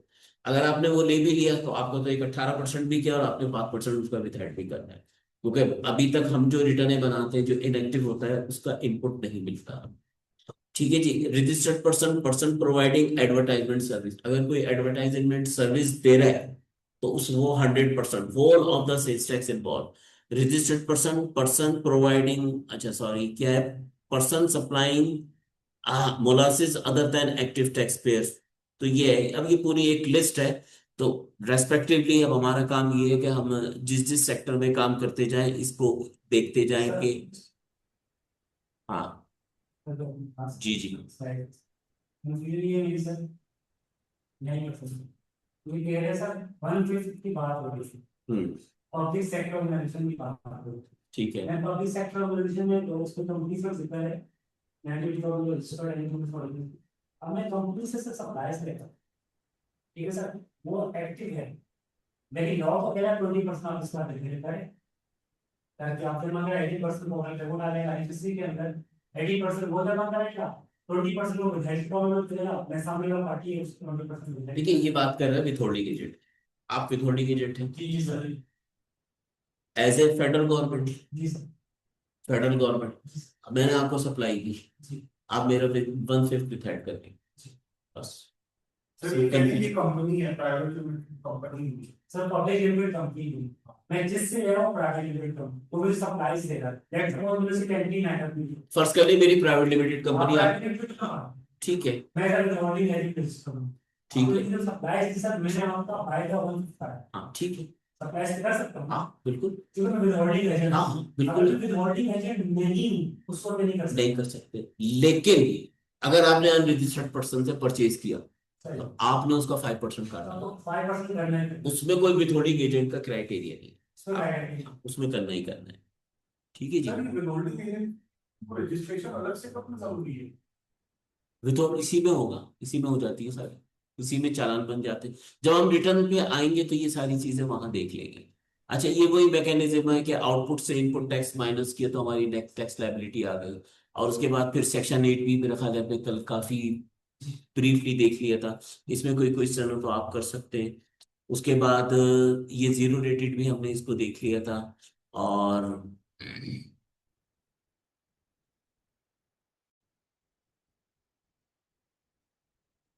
थर्ड शेड्यूल आइटम भी हमने मेरे ख्याल है कल तफसीली आपसे बात की थी, इसकी प्रैक्टिकल एग्जाम्पल भी दिखाई दी। थर्ड शेड्यूल को अगर देखना हो तो ये थर्ड शेड्यूल आ गया आपका, थोड़ा सा मैं बड़ा कर देता हूँ, इसको भी देख लें कि तो प्लस से करते हैं। जी जी वही वही वही,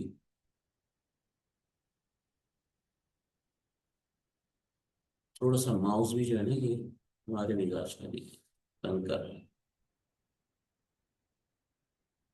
सर प्लस पता होगा ना, उसको करेंगे तो कुछ स्मॉल पॉइंट्स में बढ़ाएगा। माइनस का लगता सर सॉरी माइनस का लगता है,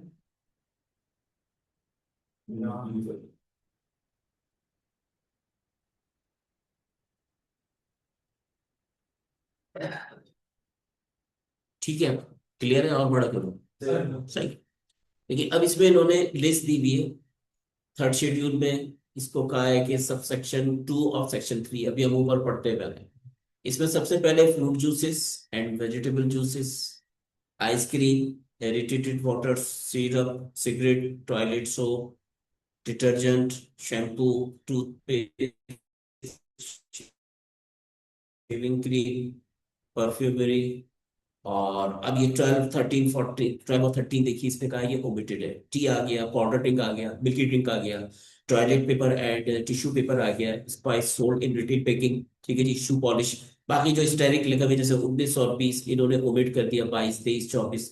ये इसीलिए आपको बताया कि कुछ चीजें ये ऐड करते रहते हैं और डिलीट करते रहते हैं। तो इन्होंने बहुत सारी चीजें, अब वो जो डिलीट हो गई इसको अभी हमें पढ़ने की जरूरत नहीं है। Cement sold in retail packing, मतलब जितनी भी सीमेंट है वो थर्ड शेड्यूल आइटम है, यानी उसका मैन्युफैक्चरिंग स्टेज पे टैक्स ले लिया जाता है। Mineral bottles water, house hold electrical, house hold, ये जो हाउस होल्ड इलेक्ट्रिक, ये 37 से ये पहले था sales tax special procedure rules, जिसके तहत एक्स्ट्रा टैक्स लिया जाता था, लेकिन अब सब इनको ये थर्ड शेड्यूल में लिया है। ठीक है जी। हाउस होल्ड गैस अप्लायंसेस और पेंट्स, डिस्टेंबर, ये सारी लिस्ट चल रही है। Lubricating, storage, batteries, tyres and tubes, manufacturing of असम्बल, motorcycle, auto rickshaw, biscuit in retail packing, tiles, auto parts, और ओमिटेड विद इफेक्ट। अच्छा, अब ये जो 52 से है, ये लास्ट ईयर फाइनेंस एक्ट 2025 में आया था, क्योंकि मैंने ये पुराना उठाया हुआ है। इसमें इंपोर्ट ऑफ पेट फूड आ गया, import of coffee sold in retail packing आ गया, इंपोर्ट ऑफ चॉकलेट्स हो गई, इंपोर्ट ऑफ सीरियल बार्स हो गई।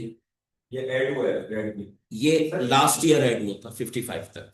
सर ये जो इम्पोर्टेड आइटम्स मैन्युफैक्चर बाहर है, तो इससे तो कैसे मैन्युफैक्चर इनसे कैसे? इंपोर्टर तो यहाँ है, अच्छा, इम्पोर्टर से कलेक्ट। चीज तो उसकी हो गई ना। अच्छा, वो पहले इम्पोर्ट में जीडीपी कलेक्ट हो जाएगा। नहीं, वो क्या करेगा, एक चीज उसने इंपोर्ट करी, मिसाल के तौर पे ये इंपोर्ट किया उसने, अब ये थर्ड शेड्यूल आइटम है, उसने ये 100 रुपए की चीज मंगाई, ये गवर्नमेंट को बताएगा कि साहब मैं इसको 200 रुपए की बेचूं, और उस पर 18% जीएसटी लगाओ। तो गवर्नमेंट उससे क्या करेगी, 100 पे 18 और 3 नहीं, बल्कि 200 पे 18% देगी। वो आपको कल बताएगा। तो सर ये जब इम्पोर्ट होगा, उसके गोदाम में माल आ जाएगा, उसके बाद ही कार्रवाई शुरू होगी गवर्नमेंट को बताने की। गवर्नमेंट का लॉ ये है कि आप बिफोर जो आपका गुड्स डिस्पैच हो रही है, शिपमेंट से मतलब पहले, शिपमेंट के बाद, कस्टम से निकलने से पहले, कस्टम क्लियरेंस से पहले ही होता है। जी बिल्कुल बिल्कुल। अच्छा, अब थर्ड शेड्यूल कुछ मैंने अलग से बनाया हुआ है, तो उसको मैं आपको दिखा देता हूँ। ये विथहोल्डिंग एजेंट 11 शेड्यूल ये हमने पढ़ लिया, इसको मैं थोड़ा सा बड़ा कर देता हूँ ताकि यहाँ भी समझ में आ जाए हमारी बात। थर्ड शेड्यूल आइटम्स को बढ़ा रहा है वक्त के साथ साथ, जितने भी वही अभी डिस्कस कर रहा हूँ मैं आपको। ठीक है जी, specialised tax treatment third schedule भी आ गया। अभी हमने 52 तक तो आइटम देख लिए थे ना, ये 54 तक, ठीक है जी।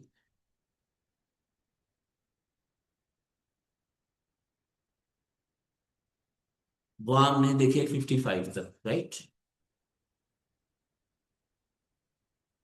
और 55 के बाद इन्होंने ये 56 से ये आइटम इंसर्ट किए हैं फाइनेंस एक्ट 2026 में, जो इस लिस्ट को ये ले गए हैं आपकी 75 तक।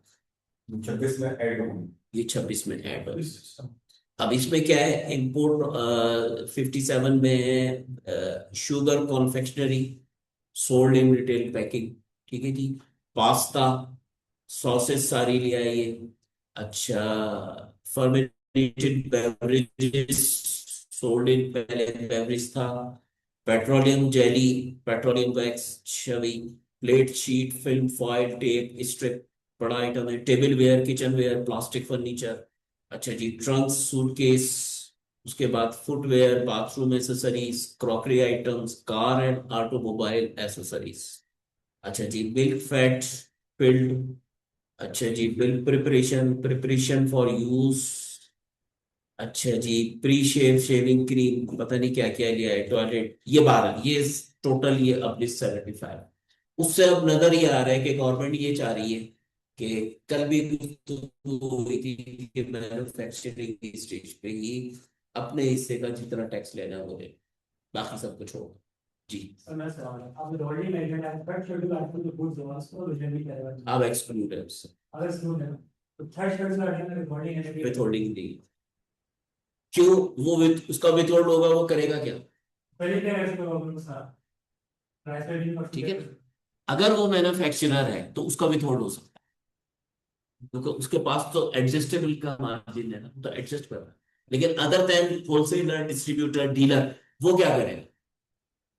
आपने तो 1 लाख रुपए का माल लिया, और 1 लाख रुपए के माल पे 18,000 की जगह 21,000 जीएसटी दिया हुआ है, नेट टू जीएसटी। अगर इनका भी होल्ड हो गया तो ये क्या करेंगे, कहाँ ले जाएंगे? 11 शेड्यूल में वो टैक्स। अच्छा सर, एक चीज है, एक चीज वो जो रेफरेंस टेबल यहाँ पे पाकिस्तान में मैन्युफैक्चर होती है, मगर एक बंदा है वही मतलब रखने की टेबल बाहर से वो इंपोर्ट कर रहा है, सर उसमें ड्यूटी ज्यादा होती है, टैक्स वाला ज्यादा देना पड़ता है।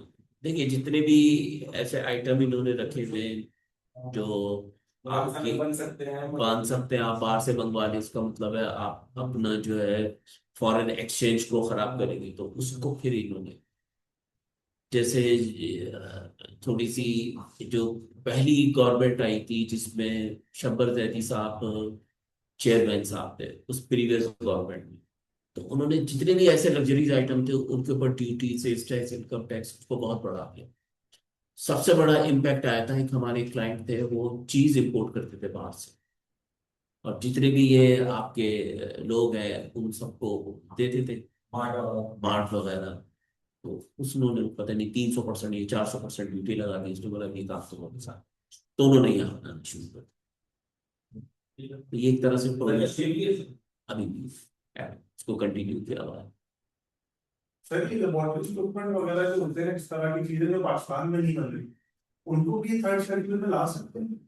लाने को तो बहुत कुछ कर सकते हैं, लाने को तो बहुत कुछ कर सकते हैं। अच्छा जी, अब इसके बाद ये तो इनडायरेक्ट इनडायरेक्ट, अच्छा जी, ये हमने देख लिया।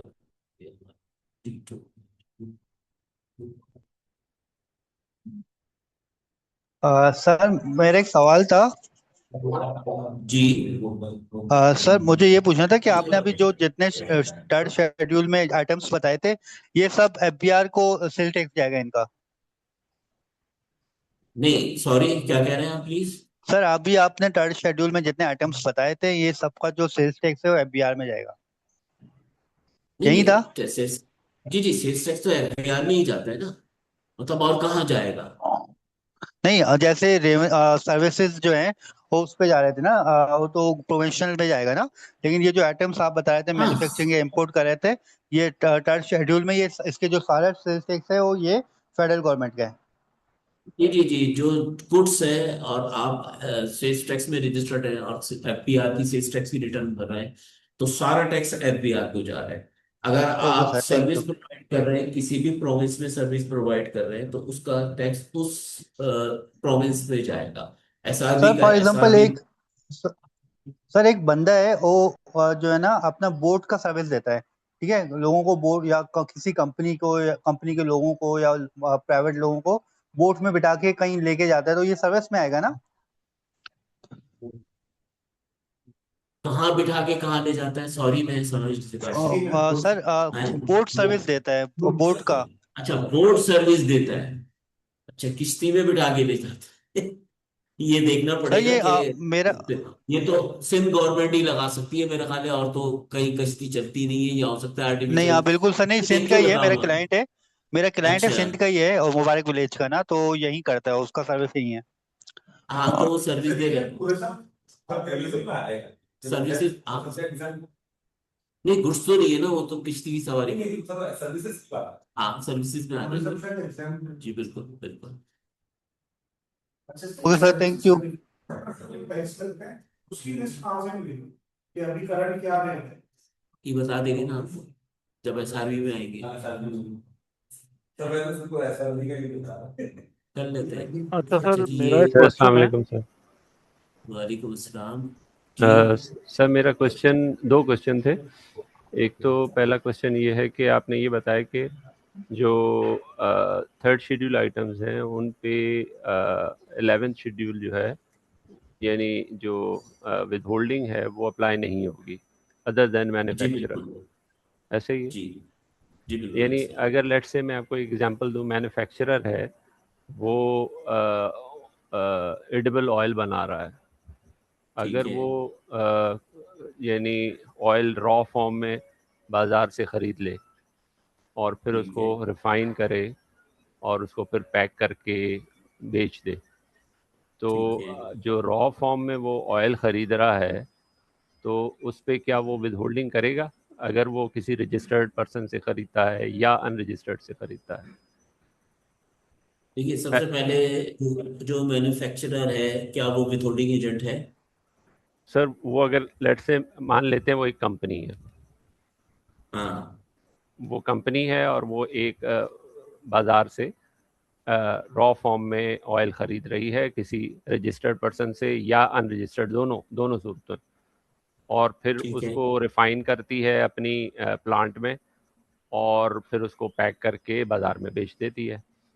अब उस ठीक है। पे third third schedule item, let's वो edible oil third schedule item है, तो वो थर्ड शेड्यूल में अच्छा। अगर आ जाता है तो क्या वो जिससे रॉ फॉर्म में ऑयल ख़रीद रहा है बाज़ार से, क्या उसका वो सेल्स टैक्स विदहोल्ड करेगा? ये देखिए, वो सवाल। तो अगर वो विथहोल्डिंग एजेंट है और वो अगर रजिस्टर्ड पर्सन से परचेज करेगा तो 1/5 होल्ड करेगा। और और अगर वो अगर अनरजिस्टर्ड अनरजिस्टर्ड से अनरजिस्टर्ड खरीद रहा है करेगा, 5% उसका विथहोल्ड करेगा ऑफ द वैल्यू। 5% करेगा? जी। 5% ऑफ द ग्रॉस वैल्यू? जी। जी, बिल्कुल बिल्कुल। अच्छा, ठीक हो गया सर। अच्छा सर, दूसरा सवाल मेरा ये है कि थर्ड शेड्यूल आइटम में लेट से इसमें एक इंपोर्ट ऑफ कॉफ़ी भी है, इंपोर्ट ऑफ कॉफ़ी ठीक है। जार फॉर्म में जो कि अवेलेबल होती है बाज़ार में, जी। जी, तो बिल्कुल। अगर ये इंपोर्ट स्टेज पे क्या उस पे sales tax, value addition tax लग रहा होगा, जो 3% की वैल्यू जी। एडिशन जी, होती है? बिल्कुल। जो कॉफी इंपोर्ट कर रहे हैं उसको रिटेल प्राइस बनानी होगी। और उसकी पहली रिक्वायरमेंट ये होती है कि जब वो इंपोर्ट करे तो उसमें ट्रेड प्राइस, जो उसकी सेल प्राइस है, उसको मेंशन करे। और कस्टम जो है फिर उसकी विथहोल्ड, मतलब उतना अमाउंट ही कलेक्ट करेगा जितना उसकी रिटेल प्राइस पे जीएसटी बन रही है। वो सर यानी 3% वहां पर देकर आएगा और फिर 18% आगे देगा, ऐसा ही है? नहीं, देखिए, अब दूसरे फर्ज कर ले 1 लाख रुपए की इंपोर्ट करी। जी। अगर वो थर्ड शेड्यूल आइटम नहीं है तो 18% एक पे करेगा और 3% एक पे करेगा। राइट। अच्छा।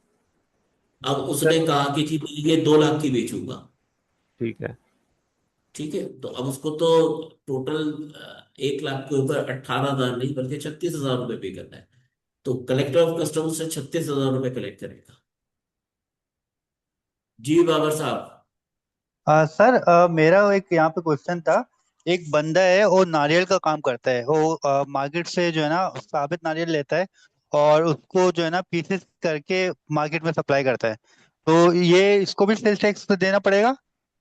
मेरे हिसाब से ये सेल्स टैक्स में नहीं आएगा। हाँ, वो मार्केट से नारियल लेता है, एक ब्रांड बनाता है, उसको पैकिंग में ले आता है, तो मे भी शायद उस पे लग जाए। लेकिन अभी तक मेरी नजरों से गुजरा नहीं है कि वो सेल्स टैक्स किया है, क्योंकि रिटेल पैकिंग में इन्होंने कहा है जैसे एक दूध है, आप खुला दूध खरीदते मार्केट से, वो जीएसटी नहीं है। लेकिन जब आप ऑल हाँ जी। पर्स पैक लेकर आते तो उस पर 18% जीएसटी है। जी मेरा ख्याल बिल्कुल है ऐसे इस ही है। के तहत, ओके, तो ये इस केस सेल्स टैक्स में जी। नहीं आएगा? जी, मेरे हिसाब से नहीं आएगा, बाकी अगर आएगा तो मैं देख लूंगा इसको। चलो, okay sir, thank you thank you. अच्छा जी, ये अब सद्दाम साहब, आप कुछ कह रहे थे, प्लीज। अस्सलाम वालेकुम सर। हेलो। हेलो, अस्सलाम वालेकुम सर। वालेकुम सलाम। सर, आपने बात की सर्विसेज की और गुड्स की। आपने कहा कि सर्विसेज का जो टैक्स होता है वो हम प्रोविंसेस में जो है ना पे करेंगे, और गुड्स का जो होता है उसको हमने फेडरल में देना होता है। जी। जी। सर, यहाँ पे ये जो डीजल होती है और पेट्रोल की जो होती है, ये जो अटक के साथ हम मतलब काम करते हैं। अटक पेट्रोल लिमिटेड एक कंपनी है और पीएसओ की एक कंपनी होती है। जी। सर, इनके साथ जो काम होता है, ये चूंकि डीजल ले जाते हैं, पेट्रोल ले जाते हैं, इस तरह एक्सट्रॉन के तेल ले जाते हैं, बाकी ऑयल ले जाते हैं, तो इनका जो टैक्स होता है, चूंकि सिंध में भी गाड़ी चलती हैं, पंजाब में भी चलती हैं, KPK में भी चलती हैं, बलूचिस्तान में भी जाती हैं, इस तरह फेडरल इस्लामाबाद में भी जाती हैं। तो हमने सूबों को भी जो है ना टैक्स पे करना होता है। ये पहले बताएं कि ये सर्विसेज में आते हैं ना ये चीज़। देखिए, वो तो आप ट्रांसपोर्ट सर्विस की बात कर रहे हैं ना। जी जी, ट्रांसपोर्ट सर्विस की बात कर रहा हूँ। हाँ वो बिल्कुल सर्विसेज है। तो अगर आप सिंध में रजिस्टर्ड है तो एसआरबी में आती है, पंजाब में है तो हाँ, पीआरए में आएगी, इसका खैबर इस, पख्तूनख्वा में जी। इसका विद हेड क्या होगा, और इसका जो है ना सेल टैक्स हम किस तरह पे करेंगे? मतलब हमने इसमें परचेज इनवॉइसेस किस तरह लेंगे और सेल इनवॉइसेस किस तरह लेंगे, और कौन से एनेजर में लेंगे? देखिए ये हम जब एसआरबी और जब अपना प्रोविजनल सब्जेक्ट को देखेंगे ना तो इंशाल्लाह वहां आपको ब्रीफली डिफाइन कर देंगे इसे। अच्छा ठीक है सर, सलमान इसी से साहब। रिलेटेड एक क्वेश्चन है कि अगर एक सर्विस सिंध से स्टार्ट होती है और पंजाब में एंड होती है, तो उस पे जो मतलब सिंध चार्ज करेगा एसआरबी या पंजाब पीआरए चार्ज करेगा? आप ये कह रहे हैं कि एक आप रजिस्टर्ड है सिंध में और सर्विसेज दे रहे हैं पंजाब में। जी, सिंध में भी रजिस्टर्ड होंगे और पंजाब में जो ट्रांसपोर्टेशन बड़ी कंपनियां हैं वो सिंध में भी हाँ रजिस्टर्ड हाँ है और ठीक है। पंजाब में। जी जी। तो अगर वो वो पंजाब में, पोर्ट से पोर्ट से कंटेनर उठाते हैं और लाहौर में आके वो डिलीवर करते हैं, तो ठीक है, वो अपनी जो सर्विस है वो किसको देंगे, किस गवर्नमेंट को, सिंध को या पीआरए को, पंजाब को? अच्छा, पीआरए को देगी। जहां पे एंड होगी उसको देंगे। जी बिल्कुल बिल्कुल। जो और क्योंकि जब बात ये है कि नॉर्मली क्या होता है कि अगर मैं सिंध में रजिस्टर्ड हूँ और मैं एक सप्लाई या सर्विसेज दे रहा हूँ ट्रांसपोर्ट की पंजाब में, तो जो पंजाब की कंपनी है वो तो कहती है हम तो सिंध को मानते नहीं है, आप पीआरए में रजिस्टर्ड हो और वहां से हमें सेल्स टैक्स की इनवॉइस इशू करें, तो आपको पीआरए में रजिस्टर्ड होना पड़ेगा उसके लिए। नहीं सर, यहाँ पे एक मेरा एक क्वेश्चन है सर। जी सर अगर मतलब सिंध से अगर कोई माल हम उठाते हैं और पंजाब तक ले जाते हैं या के तक ले जाते हैं, तो यहाँ पे दो सूबे यूज हो गए ना इसको। इस जुबान में हम जो है ना फिर इंटर प्रोविंस कहते हैं, जिसमें दो सूबे इन्वॉल्व हो जाए, तो दोनों को जो है ना हमने टैक्स पे करना होता है। नहीं नहीं, दोनों को क्यों देंगे आप टैक्स? नहीं मतलब यूज तो दोनों हो गए ना। एक होते हैं कि एक सूबे में ही हम जब माल जो है ना वो करते हैं, फॉर एग्जाम्पल पंजाब में ही जो है ना हम महमूद कोट से साहिवाल तक ले जाए माल को, तो एक ही सूबा इस्तेमाल होगा, तो हमने टैक्स सिर्फ पंजाब में भी पे करना होता है। जब दो इस्तेमाल होंगे तो फिर तो दो में पे करना होता है, कि नहीं इस तरह नहीं? सर मेरा एग्जैक्टली यही क्वेश्चन था कि फिर वो तो ड्यूअल टैक्सेशन हो गई ना। अगर सिंध, देखें एक ट्रांसपोर्टेशन कंपनी है, फॉर एग्जांपल मलिक ट्रांसपोर्टेशन, वो कराची में भी उसका ऑफिस है, लाहौर में भी है। अब वो पीआरए में भी रजिस्टर्ड होगी क्योंकि लाहौर में ऑफिस है, वो कराची में भी रजिस्टर्ड होगी, कराची में उसका ऑफिस है। अच्छा, वो सर्विस स्टार्ट करती है, कराची से कंटेनर उठाती है, लाहौर डिलीवर करती है, इस सूरत में वो किसे पे करेगी? और अगर वो लाहौर से कोई कंटेनर उठाती है एक्सपोर्ट का या फैसलाबाद से और कराची में डिलीवर करती है, तो फिर कौन सी गवर्नमेंट सर लेगी? देखिए इसमें आप जिसको सर्विस दे रहे हैं, अगर आप सिंध में भी रजिस्टर्ड है और पंजाब में भी रजिस्टर्ड है और आपने सिंध से माल उठाया और पंजाब में दिया, और वो पंजाब में जो आपकी कंपनी है वो कहती है कि मुझे तो पीआरए की इनवाइस चाहिए, तो आप पीआरए की इनवाइस देंगे। वरना आप सिंध की भी इनवाइस दे सकते हो उसको, क्योंकि आपने सर्विस तो सिंध प्रोविंस से उठाई है ना, दी पंजाब में। लेकिन वो अगर आपसे इंसिस्ट करता है, आमतौर पे ये शुगर मिलों का एक कॉन्सेप्ट होता है, जो आप कराची पोर्ट से माल उठाते हैं और रहीम यार खान या फैसलाबाद या दूसरी जगह जो शुगर मिले जहां भी लगी है पंजाब में, मेरे पास भी कुछ क्लाइंट है वो भी यही काम करते हैं। तो उसमें से कुछ लोगों ने अपने आप को सिंध में रजिस्टर्ड कराया, वो सिंध की इनवाइस देते तो उनको एक्सेप्ट हो जाता है, काम हो जाता है, कोई मसला नहीं है। लेकिन कुछ ने ये कहा है कि जी आप चूंकि हमें प्रोविंस ऑफ पंजाब में सर्विस दे रहे हैं इसलिए आप वहां रजिस्टर्ड हो। ये एक थोड़ा सा डिटेल टॉपिक है, इसको मैं इंशाल्लाह सर निकाल के आपको बताऊंगा। सर यहाँ सर पे मैं एक और सर क्वेश्चन है मैं छोटा सा। सर, वो मैं सर इसमें ये, अगर ऐड करूं इसमें थोड़ा सा, जी जी करें प्लीज। जो सेल्स टैक्स ऑन सर्विसेज होता है, to my knowledge sales tax on services is always destination based. जहां वो सर्विस कंज्यूम होगी या जहां रिसीव होगी, तो वहाँ पे sales tax on services charge होता है। ओरिजिन से इसका कोई ताल्लुक नहीं है, ये मेरी नॉलेज ठीक है मतलब। ठीक है। असल में अभी हम आए नहीं ना सर्विसेज पे, और सर्विसेज के सवाल बहुत हैं, तो मेरा अच्छा ख्याल है बीच में सर, हमने सर एक उसको छोटा सा ड्रॉप और करके क्वेश्चन है सर्विस। कि अगर जी। हमारा कोई इनपुट है, जीएसटी का पड़ा हुआ इनपुट है, उसको हम हम्म। पीआरए या एसआरबी में यूज कर सकते हैं? और अगर कर पीआरए सकते या हैं अगर। पीआर जी जी, सेम मतलब अगर जी पीआरए या एसआरबी में हमारा कोई इनपुट पड़ा हुआ है, तो उसको हम जीएसटी में कर सकते हैं एडजस्ट? जी, अगर अगर कर सकते हैं उस सूरत में जब आप ये प्रूव करें जो आपने सर्विस दी है और उस सर्विस के अगेंस्ट में जो आपने गुड्स परचेज की है वो उससे रिलेट करती है, और आपको जो इनपुट मिलेगा वो उतना ही मिलेगा जितना उस प्रोविंसेस का सर्विसेज का रेट है। आप यहाँ लेंगे 18%, वहां देंगे 16%, तो आपका तो कैरी फॉरवर्ड आ जाएगा। बाकी आपको डिसलॉक करना पड़ेगा। ये जब इंशाल्लाह सर्विसेज पे आएंगे तो सारी चीजें मैं आपको उस वक्त बता दूंगा। अभी गुड्स से रिलेटेड कोई बातें हैं तो वो मुझसे आप कर लें, और ये बेसिक कॉन्सेप्ट जितना मैंने पढ़ा है उससे जो सवाल आते हैं वो कर लें प्लीज। अच्छा सर जी, ये अस्सलाम वीसी वालेकुम साहब सर। आप कुछ कह रहे? जी सद्दाम साहब। सर मेरा एक क्वेश्चन है। फॉर एग्जांपल एक साइन बोर्ड लगा रहे हैं हम लोग ना। साइन बोर्ड ज़्यादातर जो है वो सर गुड्स का पार्ट है कि गुड्स की सारी चीज़ें हैं। लेकिन उस पे जो क्रेन यूज़ हो रही है या फिर स्काई फोल्डिंग यूज़ हो रही है, this is the part of services ना। तो उसकी हम इनवाइसिंग किस तरीके से करेंगे कि उसका ज़्यादा पार्ट जो साइन बोर्ड लगाने का वो है गुड्स का है, लेकिन छोटी सी एक फॉर एग्जांपल 5% या 7% जो है फॉर एग्जांपल 5 लाख रुपए की इनवाइस है, उसमें छोटा सा पार्ट जो है सर्विस यूज हुआ है, तो वो गुड्स के उस सिनेरियो में आ जाएगा या उसकी सर्विसेज की अलग से इनवाइस करनी पड़ेगी? नहीं नहीं, गुड्स की अलग करेंगे। जितना पोर्शन आपका गुड्स है, 92% गुड्स का पोर्शन है तो 92% गुड्स की इनवाइस होगी। 8% सर्विसेज का पोर्शन है तो 8% सर्विसेज की इनवाइस। अगर क्लाइंट कहता है कि भाई मुझे इससे 100% जो है वो 18% गुड्स पे कर दें इनवाइस ना, जी बिल्कुल तो बिल्कुल। ये सही है क्या है सर? ये इस पे थोड़ा सा नहीं गाइड नहीं, करोगे? आप जितना परसेंट गुड्स दे रहे हैं आप उतनी गुड्स की इनवाइस करें, और जितना परसेंट सर्विस दे रहे हैं तो आपको दोनों में रजिस्टर्ड होना है। अगर आप कराची में सिंध में है तो आपको एसआरबी में भी रजिस्टर्ड होना है, और फेडरल को एफबीआर में भी रजिस्टर्ड होना है। ठीक है सर, थैंक यू। ठीक है, चलिए अब आगे चलते हैं मजीद इसको लेके। कहाँ तक पहुंच गए थे हम? थर्ड शेड्यूल हो गया ये भी। अच्छा जी, अब मेरा ख्याल है थोड़ा सा हमने कल एक आईरिस और एफबीआर को देखना शुरू किया था। जी एनबीआर को इंटरनेट कनेक्शन। ठीक है जी, उसको देख लेते पहले।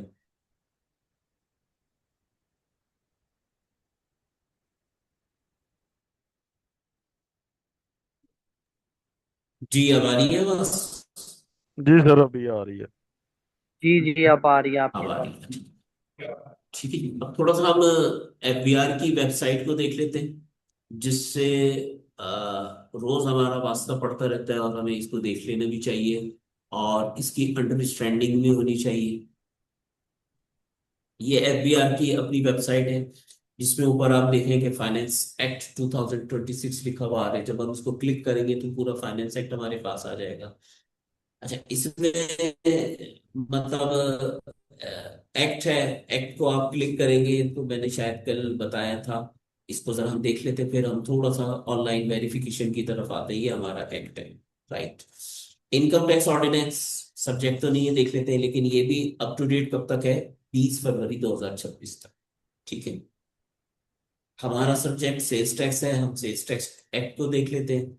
सेल्स टैक्स एक्ट अभी तक हमारे पास जो अप टू डेट है 30 जून 2025 तक। जैसे ही आप इसको क्लिक करेंगे, जो मैंने आपके साथ शेयर किया था, पूरा सेल्स टैक्स एक्ट आपके पास आ जाएगा। 2026 का अमेंडमेंट सर वो कब तक आ गई? इम्प्लीमेंट हो चुकी है। अब जो पूरा एक्ट है या ऑर्डिनेंस है, उस पे वो चेंजेस करके प्रिंटेबल वर्जन को लाके वेबसाइट पे डालते कब तक कर देते हैं? हैं। आमतौर पे 10-15 जुलाई तक हो जाए। उसके बाद फिर उसकी कुछ एक्सप्लेनेशन नोट्स भी आते हैं, तो वो भी देख लेते हैं। अच्छा, अब जब हम काम करेंगे अपना सेल्स टैक्स में, तो सेल्स टैक्स में तमाम फाइलिंग वगैरह IRIS पे होती है। वो यहाँ से भी आपका खुल जाएगा। जब आप होम पे आएंगे, होम पे यहाँ लिखा हुआ है इनकम टैक्स IRIS। ठीक है जी, ये एक विंडो खुली है। यहाँ CNIC नंबर, अगर जितने भी इंडिविजुअल हैं उनका पोर्टल जो है CNIC से खुलता है। पार्टनरशिप और प्राइवेट लिमिटेड कंपनी का MTN, सबका पासवर्ड अलग होता है, हर एक को मिलता है। उससे आप लॉग इन कर लेते हैं। फिर इससे आगे कहानी जब हम रजिस्ट्रेशन पे आएंगे तो शुरू करेंगे। असल जो चीज समझाने का है कि एक्टिव टैक्स पेयर लिस्ट सही है। यहाँ हमें इसको जितने भी लोगों के हम क्लाइंट के काम कर रहे हैं उनको चेक करना जरूरी है। मैं 2 जगह से चेक कर सकता हूँ, CNIC और NTN से। मैं अपना ही CNIC डाल देता हूँ, 423011018605। ठीक है, तो 324799। यहाँ इसने बता दिया कि tax payer is active, tax payer e filed sales tax return during the six tax period. नहीं, दो चीजें हैं इसमें, एक लिखा हुआ है current ETL status is active, और फिर लिखा हुआ है रिटर्न फाइलिंग स्टेटस। इसमें यह भी हो सकता है जो करंट एटीएल स्टेटस है वहां लिखा हुआ इनएक्टिव, बावजूद इसके कि उसने लास्ट 6 मंथ की रिटर्न फाइल की है। मतलब इसमें आपने दो चीजें चेक कर ली है, ये दो ऊपर, एक है current ATL status, not necessary जिसने 100% अपनी कंप्लाइंस जिसकी है, जिसने 6 महीने की रिटर्न, वो मैंने आपको बताया था, किसी को सस्पेंड का नोटिस इशू हो गया, किसी को ब्लैक लिस्ट उन्होंने कर दिया। नेक्स्ट उसने क्या किया, इनकम टैक्स की रिटर्न नहीं जमा। यहाँ तो आपने 6 महीने की सेल्स टैक्स की रिटर्न नहीं तो जमा करा दी, लेकिन आप इनकम टैक्स की रिटर्न में नॉन फाइलर हो गए, इनएक्टिव हो गए, तो यहाँ पर आपका स्टेटस क्या हो जाएगा, इनएक्टिव हो जाएगा, जो कि दुरुस्त हो जाएगा जैसे ही आपने इनकम टैक्स की रिटर्न जमा करा दी। अगर आप किसी वजह से सस्पेंड हुए थे, उस्मान भाई को 2 नोटिस मिले, 3 नोटिस मिले, इन्होंने बोला देखी जाएगी, और फिर ये गए डिपार्टमेंट में, इन्होंने उसकी कंप्लाइंस करी, तो उसने क्या किया, इनको इनएक्टिव कर दिया। तो सेल्स टैक्स को एक्टिव देखने का दो चीजें हैं, कभी जो 6 मंथ की रिटर्न फाइल हुई है उस पर कनात मत कीजिएगा, वरना मुसलमान तकलीफ में आएगा बहुत। दोनों जगह पे गई। दोनों जगह पे एटीएल इनको दे सकते हैं कि नहीं, नहीं इधर तो 2 जगह, अभी मैं उधर भी आ रहा हूँ, यहाँ आपने 2 जगह देखना है। अच्छा सर, ये किस चीज पे शो कर रहा है? ये सेल्स टैक्स में एक्टिव है, ये शो कर रहा है कि 100% एक्टिव कंप्लायंस पहले आता था सबको, इनको में हम चेक करते हैं कि करेक्ट है तो फिर उसमें और अगर 4 12 का नंबर और ग्रीन होता था वो तो खत्म कर दिया, वो खत्म नहीं। ठीक है, ये आईआरएस पे लिए। जहां कुछ शो हो गया है यहाँ पे फिर मैं आपको थोड़ा सा कंसंट्रेट कर रहा हूँ, समझाने की कोशिश कर रहा हूँ, दो चीजें देखनी है। 6 महीने की रिटर्न ई फाइल होके उस पे ये कनात मत कीजिएगा कि ये एक्टिव है, ऊपर जरूर देखिएगा एक्टिव लिखा हो, सही जो सस्पेंड होगा ऊपर लिखा होगा नॉन एक्टिव, इसका मतलब है वो नॉन एक्टिव है। तो ये हो गया हमारा। सर ये अगर जो नीचे जी वाला स्टेटस है 6 मंथ्स का, वो कह रहा है कि जी फाइलिंग है और ऊपर नॉन एक्टिव आ रहा है, तो उसकी क्या हाँ, रीजन हो उसका सकती है? उसकी रीजन यही हो सकती है कि उसको कोई नोटिस आया, उसने कंप्लाइंस न की हो, जो मैंने आपको स्टार्ट में एक्टिव टैक्स पेयर लिस्ट बताई थी, उसमें उसमें 4 5 चीजें थी ना। उसमें पहली चीज थी कि उसको सस्पेंड कर दिया गया हो या ब्लैक लिस्ट कर दिया गया हो, ठीक है। उसने अपनी क्वार्टरली स्टेटमेंट इनकम टैक्स की ना फाइल की हो, उसने अपनी इनकम टैक्स की रिटर्न फाइल ना की हो, और लास्ट की ये था कि उसने अपनी 2 कंसेक्यूटिव टैक्स पीरियड की सेल्स टैक्स की रिटर्न फाइल नहीं की। तो लास्ट वाली तो नहीं हो सकती, क्योंकि उसकी लास्ट वजह ये वाली है कि ये देखिए, इनएक्टिव अगर किया हुआ है तो उसकी रीजंस, उसकी इन्वेस्टिगेशन करनी पड़ेगी, उसको देखना पड़ेगा। कोई उसको नोटिस आया था, कोई उसने ब्लैक लिस्ट से परचेज तो नहीं कर लिया था, यहाँ नहीं पता चलता, फिर आप डिपार्टमेंट में अप्रोच करते हैं, उनको एक लेटर लिखते हैं कि मैंने ड्यूरिंग द स्क्रूटिनी मेरा टैक्स पेयर स्टेटस जो है इनएक्टिव हो गया, तो मुझे बताया जाए। तो फिर वो कमिश्नर साहब को आप लेटर लिखेंगे, वो कंसर्न ऑफिसर के पास भेज देगा, वो आपकी फाइल निकाल के बताएगा जी आपने ये किया। सर ये यहाँ पे 6 का ही जिक्र क्यों करता है, क्या रूल क्या है 6? अब तो 2 आ गया, अमेंडमेंट नहीं की नहीं। अच्छा, अब ये कि 2 मंथ, पहले ये था 6 महीने की जो फाइल नहीं करेगा वो इनएक्टिव। हाँ अब 2 मंथ, इसको यहाँ इन्होंने करेक्ट नहीं किया, अब इसको हम नहीं ठीक कर सकते, ये एफबीआर का काम। अब उसको लिखेंगे, बाहर लिखेंगे तो ये कर देंगे इसको करेक्ट। अच्छा, ये तो हो गया इनकम टैक्स से मुतालिक, सेल्स टैक्स से मुतालिक। अब ये इनकम टैक्स का फोरम है, अब हम चेक कर लेते हैं, यहां से आप चेक कर सकते हैं कि cone cells tax income tax में रजिस्टर्ड है, ये नहीं है। तो इसको भी एक दफा ब्रीफ कर देते हैं। सीएनआईसी, सीएनआईसी अब बता दें कोई भी अपना सीएनआईसी। सर ये 2% फाइल हर महीने करना, मगर अगर लगातार 2 महीने तक नहीं सर करेंगे 42501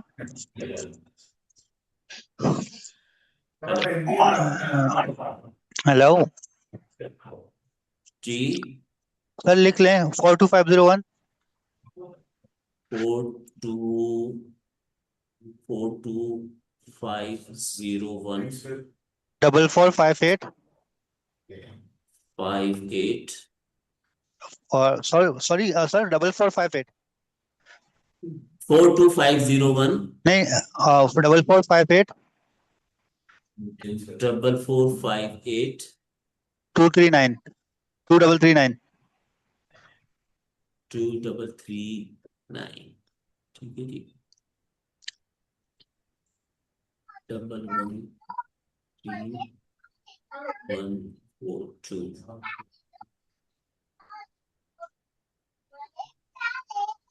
ठीक है जी, ये बाबर साहब हैं, बाबर अली साहब। जी मैं सेल्स और टैक्स में रजिस्टर्ड नहीं हूँ। आप सेल्स टैक्स में रजिस्टर्ड नहीं है। ठीक है जी, बार यहीं से देख लें, ये बाबर अली साहब है। देखिए इसमें सबसे पहले कैटेगरी पाकिस्तानी में इनका ईमेल आ रहा है, सेल नंबर आ रहा है और एड्रेस आ रहा है। ये रजिस्टर्ड हुए इनकम टैक्स में 4 मार्च 2019, इनकम टैक्स इन एक्टिव। यहाँ तो इनका एक्टिव पता चल रहा है, लेकिन सर ऊपर से सेवन पर है बस कर जी सबसे फर्स्ट ऑप्शन मिलेगा। एक मिनट जरा, इसको मैं कंप्लायंस तो वैसे एक्टिव है इनकी कंपनी में। है सर कंप्लायंस चाहिए इनकम टैक्स में एक्टिव होना है। नहीं नहीं, वो अभी मैं उस तरफ भी आता हूँ, कंप्लाइंस भी आता हूँ आपका। बिजनेस नहीं है सर ये बिल्कुल। हाँ ये इंडिविजुअल है, बिल्कुल ठीक है, इनका कोई बिजनेस नहीं है। सर वो हुआ हुआ है, आप डेस्कटॉप पे आ जाओ। मिनिमाइज करें सर डेस्कटॉप पर। मिनिमाइज सर डेस्कटॉप पर कैंसिल कर दो कैंसिल।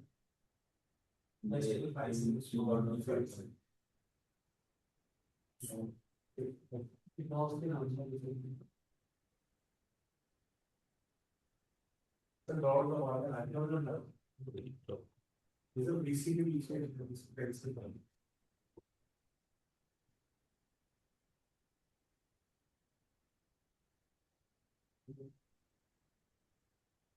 हाँ चलो जी।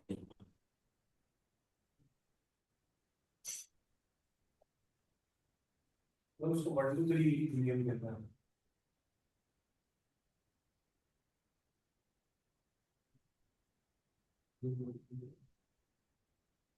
सर यही से ओपन करने राइट क्लिक करके right click open right click नहीं, वो जब तक सेव नहीं होगा ना ओपन नहीं होगा। सर फाइल में इसी नाम से सेव करते हैं। बाबर अली कपूर।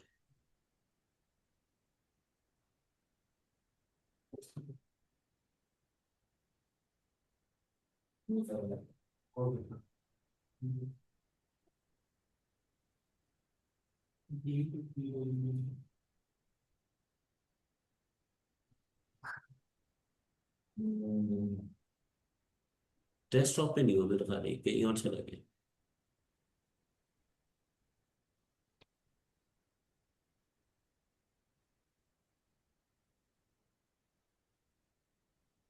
और कहीं से करते हैं।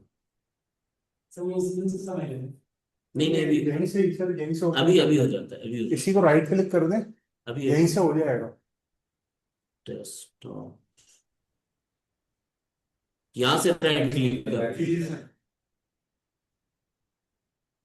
ओपन जी थैंक यू। देखिए ये बाबर अली साहब है, यहाँ लिखा हुआ है registered for sales tax no. यहाँ से आपको पता चलता है ये सेल्स टैक्स में रजिस्टर्ड नहीं है। जो मैंने अपना प्रोफाइल खोला था उसमें लिखा हुआ था, मैंने तो आपका एटीएल खोला था। अब मैं वही जो मेरा प्रोफाइल है इसमें इनकम टैक्स में खोल लेता हूँ, मैं इसको देख लेते हैं हम। इसको बंद करते हैं यहाँ सोने से नंबर 2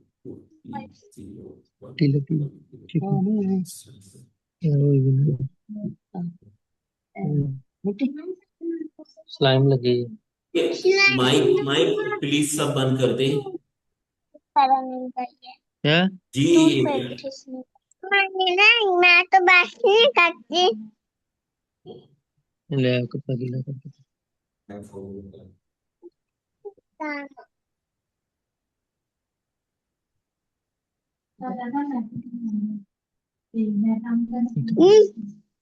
तनवीर उसमें अपना माइक बंद कर दें प्लीज। जी जी वही कर रहा हूँ। चलो जी, सर मैं कुछ पूछ सकता हूँ? जी जी पूछिए। सर मुझे ये पूछना था कि हम ना सेल्स टैक्स में जब किसी को रजिस्टर्ड करने के लिए फॉर्म सबमिट करते हैं तो क्या वो उसको क्योंकि कमिश्नर की अप्रूवल चाहिए होती है तो कमिश्नर की अप्रूवल खुद से मिल जाती है या करवानी पड़ेगी? ये इंशाल्लाह अगले जो हमारा मॉड्यूल है रजिस्ट्रेशन का, उसमें मैं आपको तफसीली बता दूंगा कि किस तरीके से आपको मिलनी चाहिए। अच्छा, ये एक दूसरी ओके सर। मैंने अपनी प्रोफाइल खोली है, देखिए इसमें लिखा हुआ है registered for sales tax with effect from 14 October 2014। ठीक है जी। और इसमें कंपनी का नाम लिखा हुआ है आर ई एसोसिएट्स, तो एड्रेस लिखे हुए हैं, एक में इंपोर्टर लिखा हुआ है, एक में एक्सपोर्टर लिखा हुआ है। ठीक है। तो इस तरीके से फिर इसको देखा जाता है। अब इसमें income tax active, sales tax operative लिखा हुआ है, लेकिन जो सेल्स टैक्स को आपने देखना है वो सेल्स टैक्स की प्रोफाइल में जाके देखेंगे, वहाँ एटीएम में, वो बहुत जरूरी है, उसको वहां फाइल करना जरूरी है।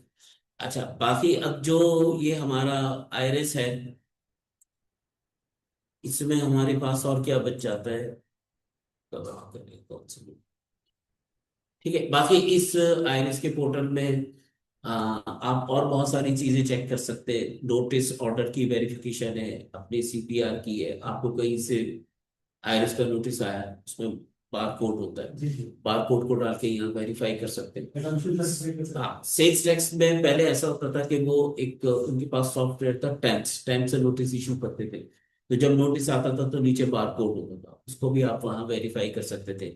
लेकिन अब कुछ अरसे से वो मुझे टेम्स की प्रैक्टिस नजर आ नहीं रही, कि मे भी उन्होंने बंद कर दी।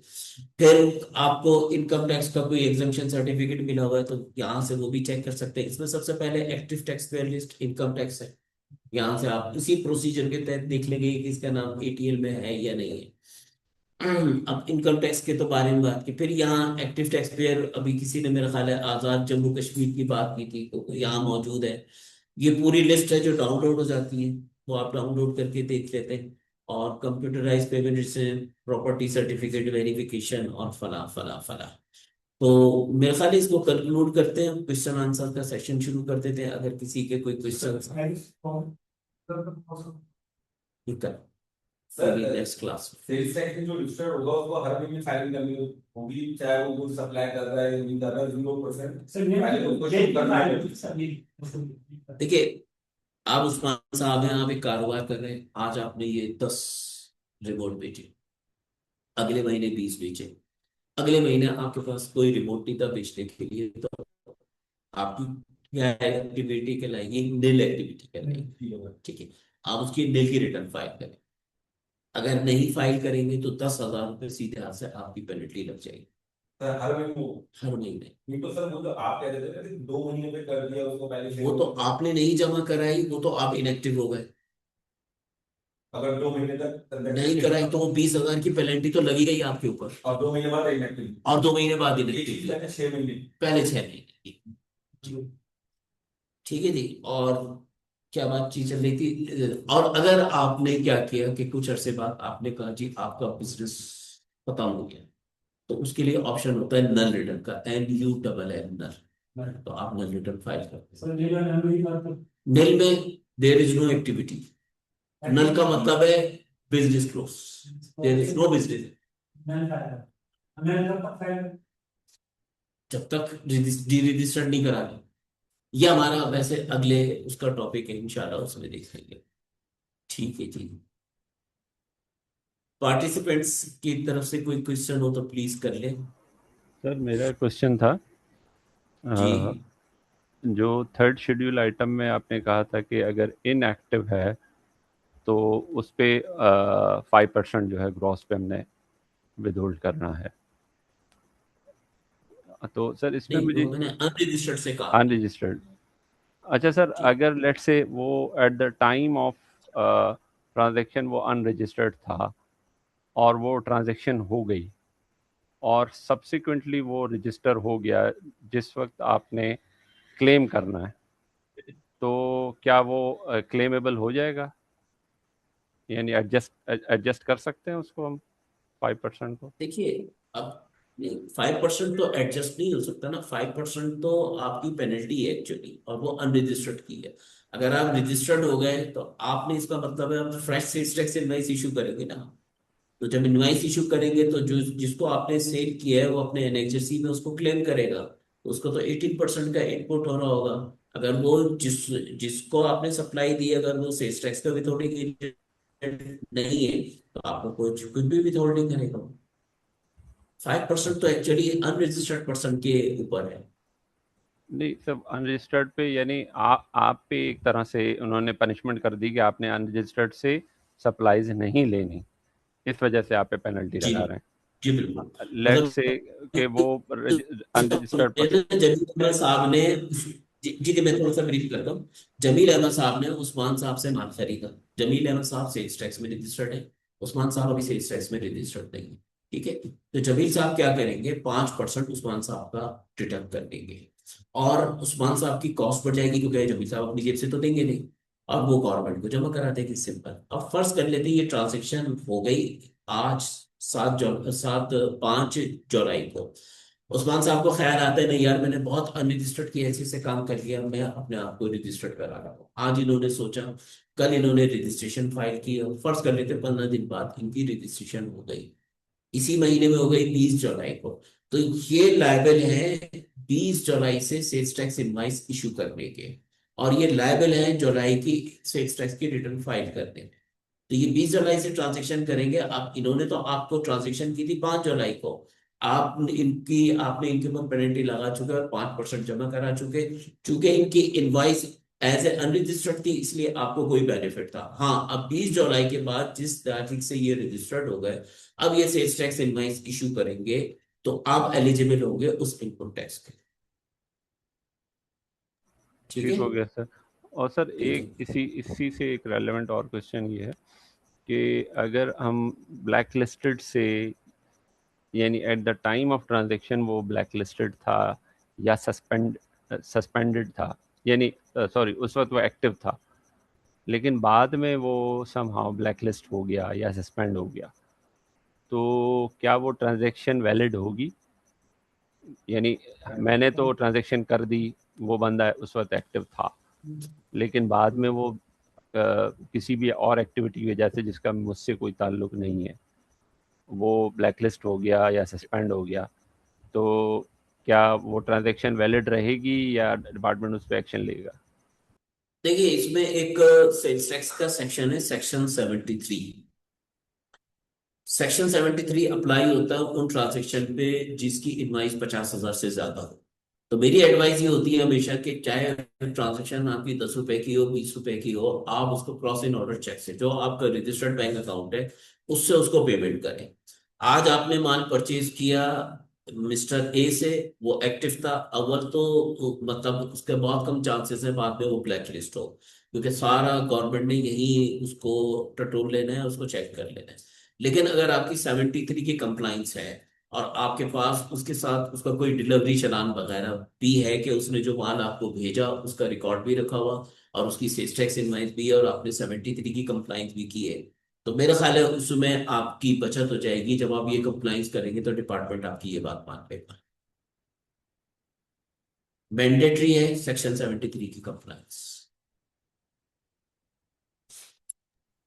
ठीक है सर। और सर सर मेरा एक क्वेश्चन है। अभी जमील जी भाई की चीज़ों को ही मैं आगे प्रोसीड करूंगा कि एक अनरजिस्टर्ड से परचेज की हमने, और हम रजिस्टर्ड है ना, और हम सेल आउट करने जा रहे हैं वही गुड्स जो है वो एक रजिस्टर्ड पर्सन को। जो अनरजिस्टर्ड से परचेज किए वो 5% फॉर एग्जाम्पल लगा रहे हैं ना, कि 5% डिडक्शन करके लाख रुपए में, फॉर एग्जाम्पल लाख रुपए की इनवाइस तो 5% डिडक्शन करके उसको पे ऑफ कर रहे हैं। अगर वो 5% की डिडक्शन नहीं करते हम, और जो है उसका रिटर्न भी फॉर एग्जाम्पल फाइल कर लेते हैं, तो क्या कॉन्सिक्वेंसेज होंगे आगे जाके हमारे लिए? कुछ नहीं है, आपने तो गवर्नमेंट को जो 5,000 रुपए देने थे दे दिए थे।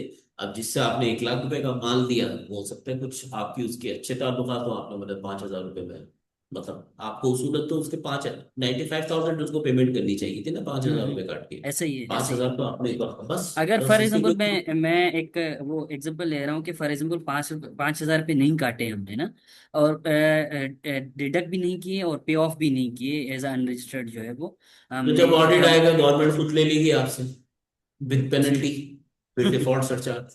ठीक है सर। ठीक है जी। बाबर साहब आप कुछ कह रहे हैं?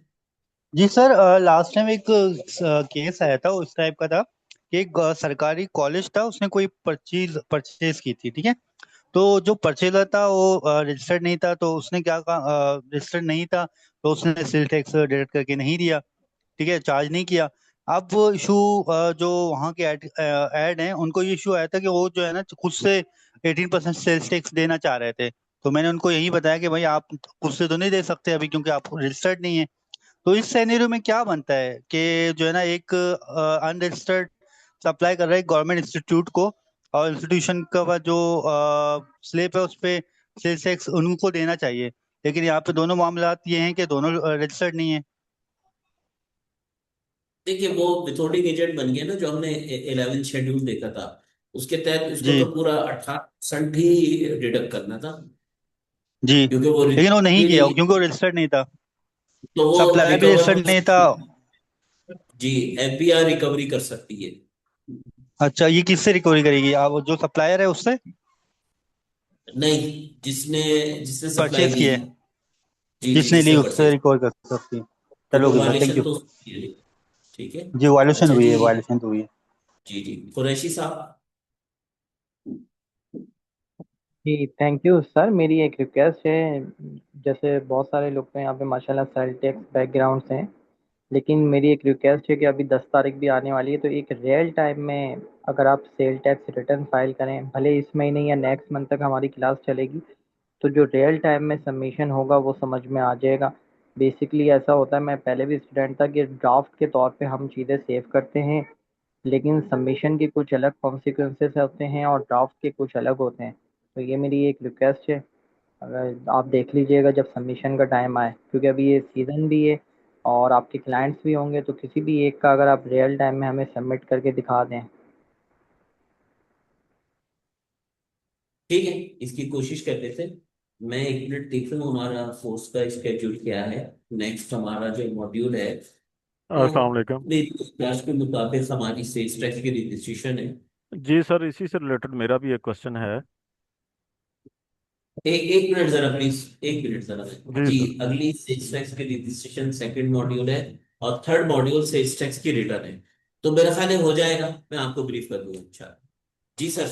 अच्छा सर, मेरा थैंक है यू। कि मेरा एक क्लाइंट है सर, वो जनरल ऑर्डर सप्लायर है।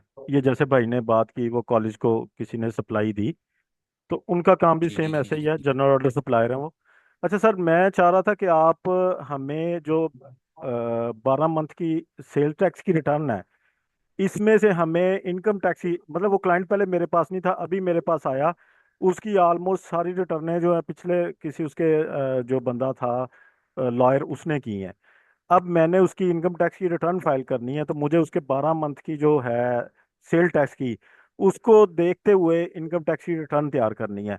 तो आप जब रिटर्न हमें करवाइएगा तो हमें ये भी हेल्प आउट कर दीजिएगा कि अगर कोई क्लाइंट हमारे पास नया आता है, और हमें कैसे देख के उसकी जो 12 मंथ की जीएसटी की रिटर्न है उनको देख के कैसे डेटा निकालना है कि हम उसकी इनकम टैक्स की रिटर्न प्रॉपरली फाइल कर सकें। जी जी बिल्कुल हो जाएगा, मैं अभी भी आपको इसमें ब्रीफ कर देता हूँ। जी अगर सर। आप किसी की टैक्स की रिटर्न बना रहे हैं और आप उसको चेक करते हैं और वो सेल्स टैक्स आपसे नहीं कराता, लेकिन आपको पता चलता है कि वो सेल्स टैक्स में रजिस्टर्ड है, तो ये आपकी रेस्पॉन्सिबिलिटी है कि उसकी जुलाई से लेके जून तक की तमाम सेल्स टैक्स की रिटर्न डाउनलोड करें। उसका एनेक्जर ए से परचेज आएगा, एनेक्जर बी से इंपोर्ट आएगी, एनेक्जर सी से उसकी सेल आएगी, एनेक्जर डी से उसकी एक्सपोर्ट आएगी। ये तमाम उसकी डिटेल बनाए। एनेक्जर ए से फिर जो उसने परचेज का अगर कोई डाटा दिया है, कोई प्रॉफिट एंड लॉस मैन्युफैक्चरिंग का अकाउंट दिया है, तो उससे उसको टैली करें। अच्छा, एनेक्जर ए में क्या होता है, जब हम रिटर्न के टाइम पे आएंगे तो बताऊंगा भी, मैं आपको थोड़ा सा बता देता हूँ। एनेक्जर ए का मतलब होता है तमाम टैक्सेबल परचेज इसमें उठ कर आती है। अब एक मैन्युफैक्चरर है, उसका जो रॉ मटेरियल है, बेसिक रॉ मटेरियल है जिससे वो प्रोडक्ट बनाता है, वो भी उसी में आएगा। अगर वो कोई इलेक्ट्रिसिटी कंज्यूम कर रहा है या गैस कंज्यूम कर रहा है, तो वो भी टैक्सेबल एक्टिविटी में आएगा। इसी तरह अगर वो कोई स्टेशनरी वगैरह परचेज कर रहा है, other than manufacturing item purchase कर रहा है, जो जिसको हमारे ट्रेडिंग अकाउंट या मैन्युफैक्चरिंग अकाउंट या प्रॉफिट एंड लॉस अकाउंट के एक्सपेंसेस हैं। जैसे आपने किसी से स्टेशनरी खरीदी और वो रजिस्टर्ड था सेल्स टैक्स में, आपने डिमांड करी, उससे जीएसटी की इनवॉइस उसने आपको दे दी, तो तो आपने उन सबको बाइफरगेट करना है। एनेक्जर ए को आपने स्प्लिट अप करना है बिटवीन दी एक्चुअल परचेज, उसके बाद अदर देन परचेज, और उसके बाद सेल्स आप सी से वेरीफाई करेंगे। एनेक्जर डी से आप एक्सपोर्ट को वेरीफाई करेंगे, और एनेक्जर बी से आप इंपोर्ट को, इसके पूरे एनेक्जर बनाएंगे। मैं कोशिश करूंगा जब इन सेल्स टैक्स की रिटर्न चल रही होगी तो उसमें आपको एक दो एनेक्जर भी बना के शेयर कर दूंगा कि इस पैटर्न पे आप एनेक्जर बनाएंगे तो आपकी वर्किंग होगी। क्योंकि अभी इनकम टैक्स का टॉपिक नहीं है, लेकिन कोशिश करेंगे कि इनकम टैक्स का सीजन भी शुरू है तो एक आप थोड़ा बहुत हिंट्स सर उसका भी दे दें, क्योंकि कोई क्योंकि ऐसी सेल बात। टैक्स का अगर हम ये कर रहे हैं कोर्स, तो इसमें एट द एंड मतलब हम इतने मास्टर हो जाएं कि एक नया क्लाइंट आता है तो उसकी इनकम टैक्स रिटर्न भी हम कर सकें और उसकी सेल टैक्स रिटर्न जो है उसको भी लेके चल सकें। तो सर अगर इसमें देखिए ज़रूरत मेरे पड़ेगी तो मैं अपने क्लाइंट की आईडी पासवर्ड आपके साथ शेयर कर दूंगा। आप उसको देखते हुए, वो जनरल ऑर्डर सप्लायर है, और उसको देखते हुए कर, हम उस पर तजर्बा कर कर, लेंगे सर। देखिए एक चीज हमेशा याद रखिएगा। बीइंग अ कंसल्टेंट, अगर आप सिर्फ इनकम टैक्स का काम करें और आपके पास कोई सेल्स टैक्स का क्लाइंट आता है, और अनफॉर्चुनेटली अगर आपके पास सेल्स टैक्स की नॉलेज नहीं है, तो आपको उसकी इनकम टैक्स की रिटर्न नहीं बनानी चाहिए। और मैं तमाम क्लाइंटों को एडवाइस करता हूँ, कोई सेल्स टैक्स कहीं से करता है मेरे पास इनकम टैक्स लेके आता है, तो मैं कहता हूँ इनकम टैक्स भी आप उससे करो। कोई सेल्स टैक्स लेकर आता है और इनकम टैक्स किसी दूसरे से कराता है, तो मैं कहता हूँ सेल्स टैक्स भी उससे करो। सर क्योंकि वो वो एक मिसाल क्लाइंट अभी सुनिए ना। नया नया आया सर, इनकम टैक्स का भी वो मुझे हाँ, दे रहा है और सेल टैक्स का भी दे रहा है। तो नहीं नहीं, मैं आप चाहता हूँ। आप जो काम, आप सेल्स टैक्स इनकम टैक्स का जो काम आपको मिल रहा है, आप पकड़ ले, सब हो जाएगा, कोई मसला नहीं है। जी वो ठीक हम है करा सर। देंगे, तो ऐसी बात नहीं है। तो जी मैं एक ठीक है सर। जनरल बात कर रहा था, क्योंकि एक्चुअली क्या होता है कि वो सम टाइम कोई मिस्टेक हो जाती है, तो सेल्स टैक्स वाला कहेगा जी इनकम टैक्स वाले ने आपके साथ प्रॉब्लम, इनकम टैक्स वाला कहेगा सिर्फ ये नहीं, दो मुल्लों में मुर्गी हराम हो जाएगी। तो बेहतर ये है कि जो सेल्स टैक्स के रजिस्टर्ड पर्सन है, या मतलब एक मेरी अपने एथिक्स में ये है कि मेरे पास कोई क्लाइंट आ रहा है, वो सिर्फ इनकम टैक्स के लिए आ रहा है और सेल्स टैक्स किसी और से करा रहा है, क्योंकि मैं सेल्स टैक्स जानता हूँ, मैं पढ़ता हूँ, पढ़ाता हूँ, समझता हूँ, तो मैं उसका काम करता हूँ। लेकिन मैंने जहाँ काम सीखा था, वो सेल्स टैक्स का काम नहीं जानते थे मेरे फादर। अकबर बेमन उनका नाम है। लेकिन उन्होंने फिर मुझे अपने साथ रखा कि जी सेल्स टैक्स के जितने भी क्लाइंट है इनकी वर्किंग करके दो, फिर उसकी सारी चीजें हम चेक करते थे, फिर आगे हम काम करते थे। ये ऐसा ही है बिल्कुल। जी, और कौन, ये अहमद साहब, सर अहमद साहब मुझे कुछ कहना है? जी सर, मेरा एक सवाल था। जी हेलो सर, आवाज आ रही? जी जी जी, आ रही है, बहुत अच्छी आ रही है। सर मेरा ये सवाल था कि मेरा एक फ्रेंड है, उसका अपना ऑटोज का बिजनेस है। तो ठीक अभी है, तक वो फाइलर नहीं बना, रजिस्टर नहीं हुआ। तो ठीक है। अब मुझे उसको ना एज अ फाइलर रजिस्टर करना है, तो मुझे आपसे ये पूछना था, उसको इनकम टैक्स रिटर्न फाइल उसकी करूँ या फिर सेल टैक्स रिटर्न फाइल करूँ? नहीं भाई, अभी वो बेचारा इनकम टैक्स में नहीं आ रहा, आप उसको सेल्स टैक्स में लेकर आ रहे हैं। देखिए, एक होता है बुखार, एक होता है गर्दन तोड़ बुखार। सेल्स टैक्स जो है वो गर्दन तोड़ बुखार है। अगर आपने उसकी सारी चीजें कंप्लाइंस नहीं की, उसको साथ लेके नहीं चले, छोटे बच्चे की तरह नहीं रखा, तो वो आपको इतना तंग करेगा ना कि कुछ नहीं है। अब आपने उस दोस्त का पूछा है, तो उसके लिए थोड़ा सा आप लेट हो गए। हाँ, आप उसकी 2025 की रिटर्न जमा कराएं, उसका एनडीएल है, अभी 2025 की रिटर्न जमा कराएं। और जैसे ही इनकम टैक्स की रिटर्न 2026 की खुल जाए, उसकी रिटर्न जमा करा दें, वो फाइलर हो जाएगा। और अगर उसकी ख्वाहिश ये है कि मुझे आज ही फाइलर बनना है, तो 25,000 रुपए का पेनल्टी लग गई है, फाइलर का 25,000 रुपये जमा करा दें, इस तरह वो फाइलर बन जाएगा। जी जी सर, सर ये तो अस्सलाम वालेकुम। आइडिया था मुझे। सर हेलो जी जी हेलो। सर, ये असल में उसको पहले मैं ना इनकम टैक्स रिटर्न उसकी फाइल करूँ। अब सेल टैक्स की उसको जरूरत कब पड़ेगी? देखिए, अगर बगैर सेल्स टैक्स में रजिस्टर्ड हो उसका काम चल रहा है, तो उसको रजिस्टर्ड ना कर, क्योंकि वो रिटेलर है, ट्रेडर है। वैसे भी अगर उसको रिटेलर आप रजिस्टर्ड कराएं, और 20 करोड़ रुपए की तो लिमिट दे दी है ना गवर्नमेंट ने इनकम टैक्स में, कि उसको जरूरत नहीं है ना, उस पर ऊपर टर्नओवर टैक्स लगेगा। एक सर्टेन इनकम टैक्स का स्लैब दिया, उसके तहत उसको टैक्स दे दें, तो उसको ना कराएं बेचारे को, मत फंसवाएं, वरना 10-15 हजार रुपए महीने का खर्चा होगा। टैक्स कम सर से कम फ्री में ओके तो सर। अस्सलाम वालेकुम मुझे भी सर। कुछ सवालात थे। Okay sir. Income sir sir sir मेरा भी एक अ, सवाल है। जी तनवीर साहब आप कहिए प्लीज। सर मेरा एक्सपोर्ट का है, मैंने स्टार्टिंग किया है। तो उसमें हमारी टोटल जो परचेज होती है ना वो अनरजिस्टर्ड से ही है, और उसकी मैन्युफैक्चरिंग करके हम उसको जो है वो एक्सपोर्ट कर देते हैं। इसमें हम अब हमें मशवरा दे के हम सेल टैक्स में भी रजिस्टर्ड हो गए हैं, तो इसको किस तरीके से लेके चले।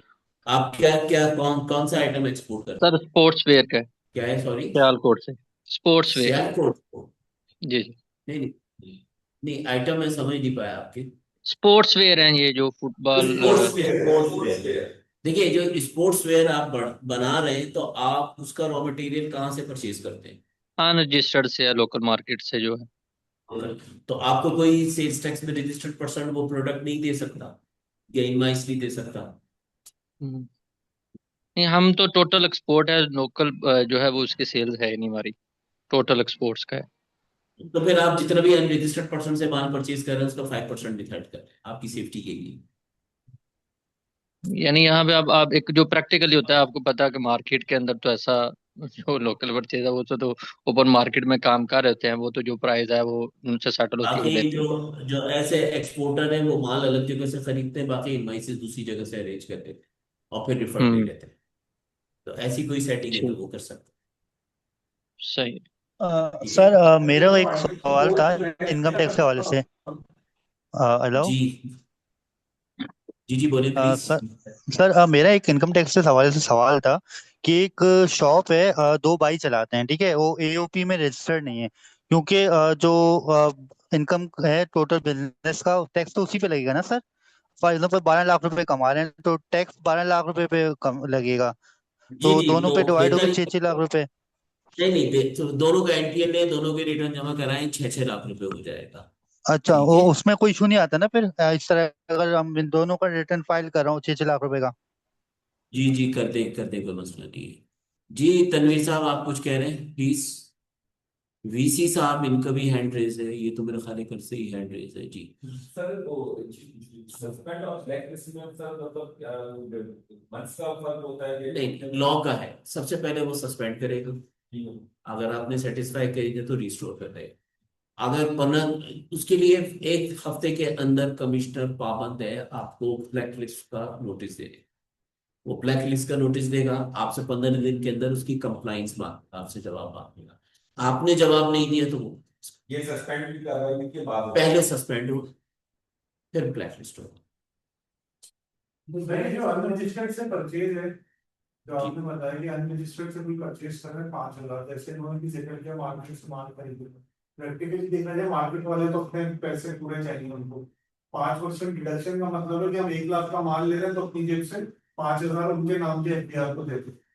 ऐसे प्रैक्टिकली कॉस्ट बढ़ गई ना आपकी, हाँ कॉस्ट बढ़ गई। क्योंकि अगर वो माल ऐसा है जो आपको कहीं से नहीं मिलता वो तो कह मैं नहीं देता टैक्स, जो नॉर्मल मार्केट की प्रैक्टिस है वो आपको बेयर करना अब जैसे मार्केट से कपड़ा खरीदे, अब इन्होंने चले वो दूसरे पे आ गए कि कहीं से इनवॉइस किसी के पास है, उसमें उसको टैक्स निकालना, उसको इनवॉइस दे दी, तो वो भी जो आइटम है तो आइटम मैच होना चाहिए, एचएस कोड होना चाहिए, या कोई भी आइटम को एचएस कोड होना चाहिए। 8 डिजिट 8501.0000। सर मेरे साथ एक मसला हुआ था, हमने वाटर टेस्टिंग की चीजें सप्लाई की, शुरू शुरू की बात है, आज से 4 साल पहले। तो उस टाइम जो है ना वाटर टेस्टिंग के इक्विपमेंट थे, जिनसे मैंने रिटर्न फाइल करवाई, उन्होंने कोई परचेज इनवॉइस पता नहीं कहाँ से भी, जब मुझे अलग में भी नहीं पता थी, तो उन्होंने वो जो ये पानी जो सप्लाई होता है पानी की थी, वो टैंकर का पानी होता है, उसकी उन्होंने रिटर्न डाल दी, जिसका मुझे 2 साल बाद एक शोकॉज आया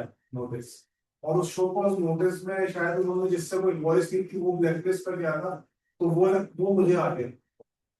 उसका क्या चक्कर है, मैं उसके लिए एफबीआर ऑफिस गया, उनसे बातचीत की, उनको मैंने डॉक्यूमेंट दिखाया कि मैंने जो ये परचेज की, उसके बाद वो बंदा भी जो उनका था असल में असिस्टेंट कमिश्नर, वो दुल- ट्रांसफर हो गया, वो दोबारा वो केस पेंडिंग की है। दुल्हन कोई सी दिखाई याद है किसी और। आपने तो वाटर टेस्टिंग किया ना, तो वाटर टेस्टिंग की इनवाइस आपने तो वाटर की इनवाइस ले ली ना। ये टेक्निकली गलत है, अगर ऐसे कर रहे हैं तो फिर इसका क्या नुकसान। Payment, recovery, suspension, blacklist, recovery करो, सस्पेंशन भी खत्म, ब्लैकलिस्ट भी खत्म, ये टूल है। ये सर आज तो इसमें रिवाइज देखिए उसका रिव्यू चेक करो।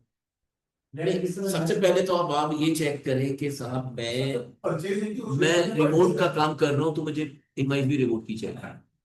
हो सकता है उसने ये वाला रिमोट इंपोर्ट किया हो और आप इसका एचएस को कुछ और हो, इसका एचएस कोड कुछ और हो।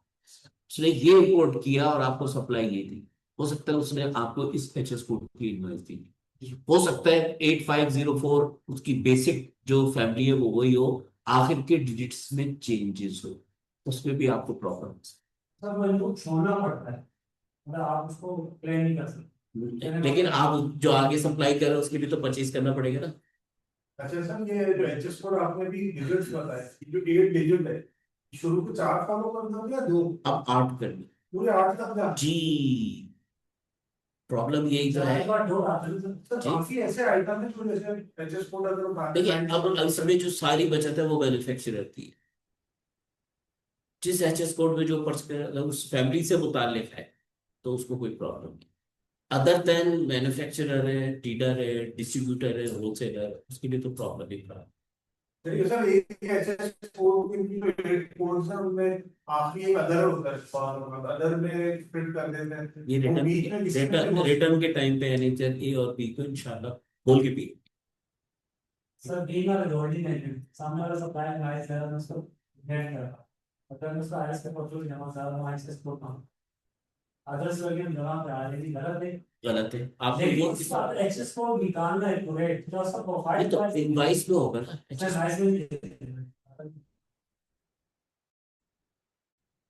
अपने पोर्टल पे चढ़ाया हुआ उसने परचेज पे, गलत कर।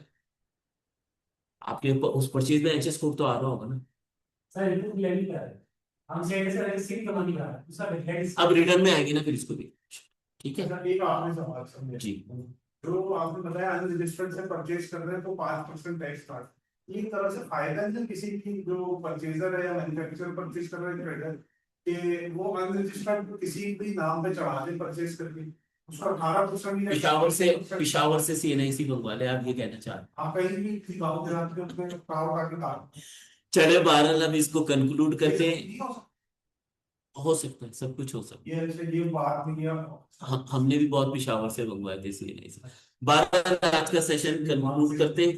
दुआ है कि इंशाल्लाह अल्लाह ने जिंदगी दी तो नेक्स्ट वीक सैटरडे 4 to 6 हमारी क्लास होगी। नेक्स्ट सैटरडे 4 to 6 और संडे को हमारी 2 to 4। राइट, चले, thank you very much, Allah Hafiz.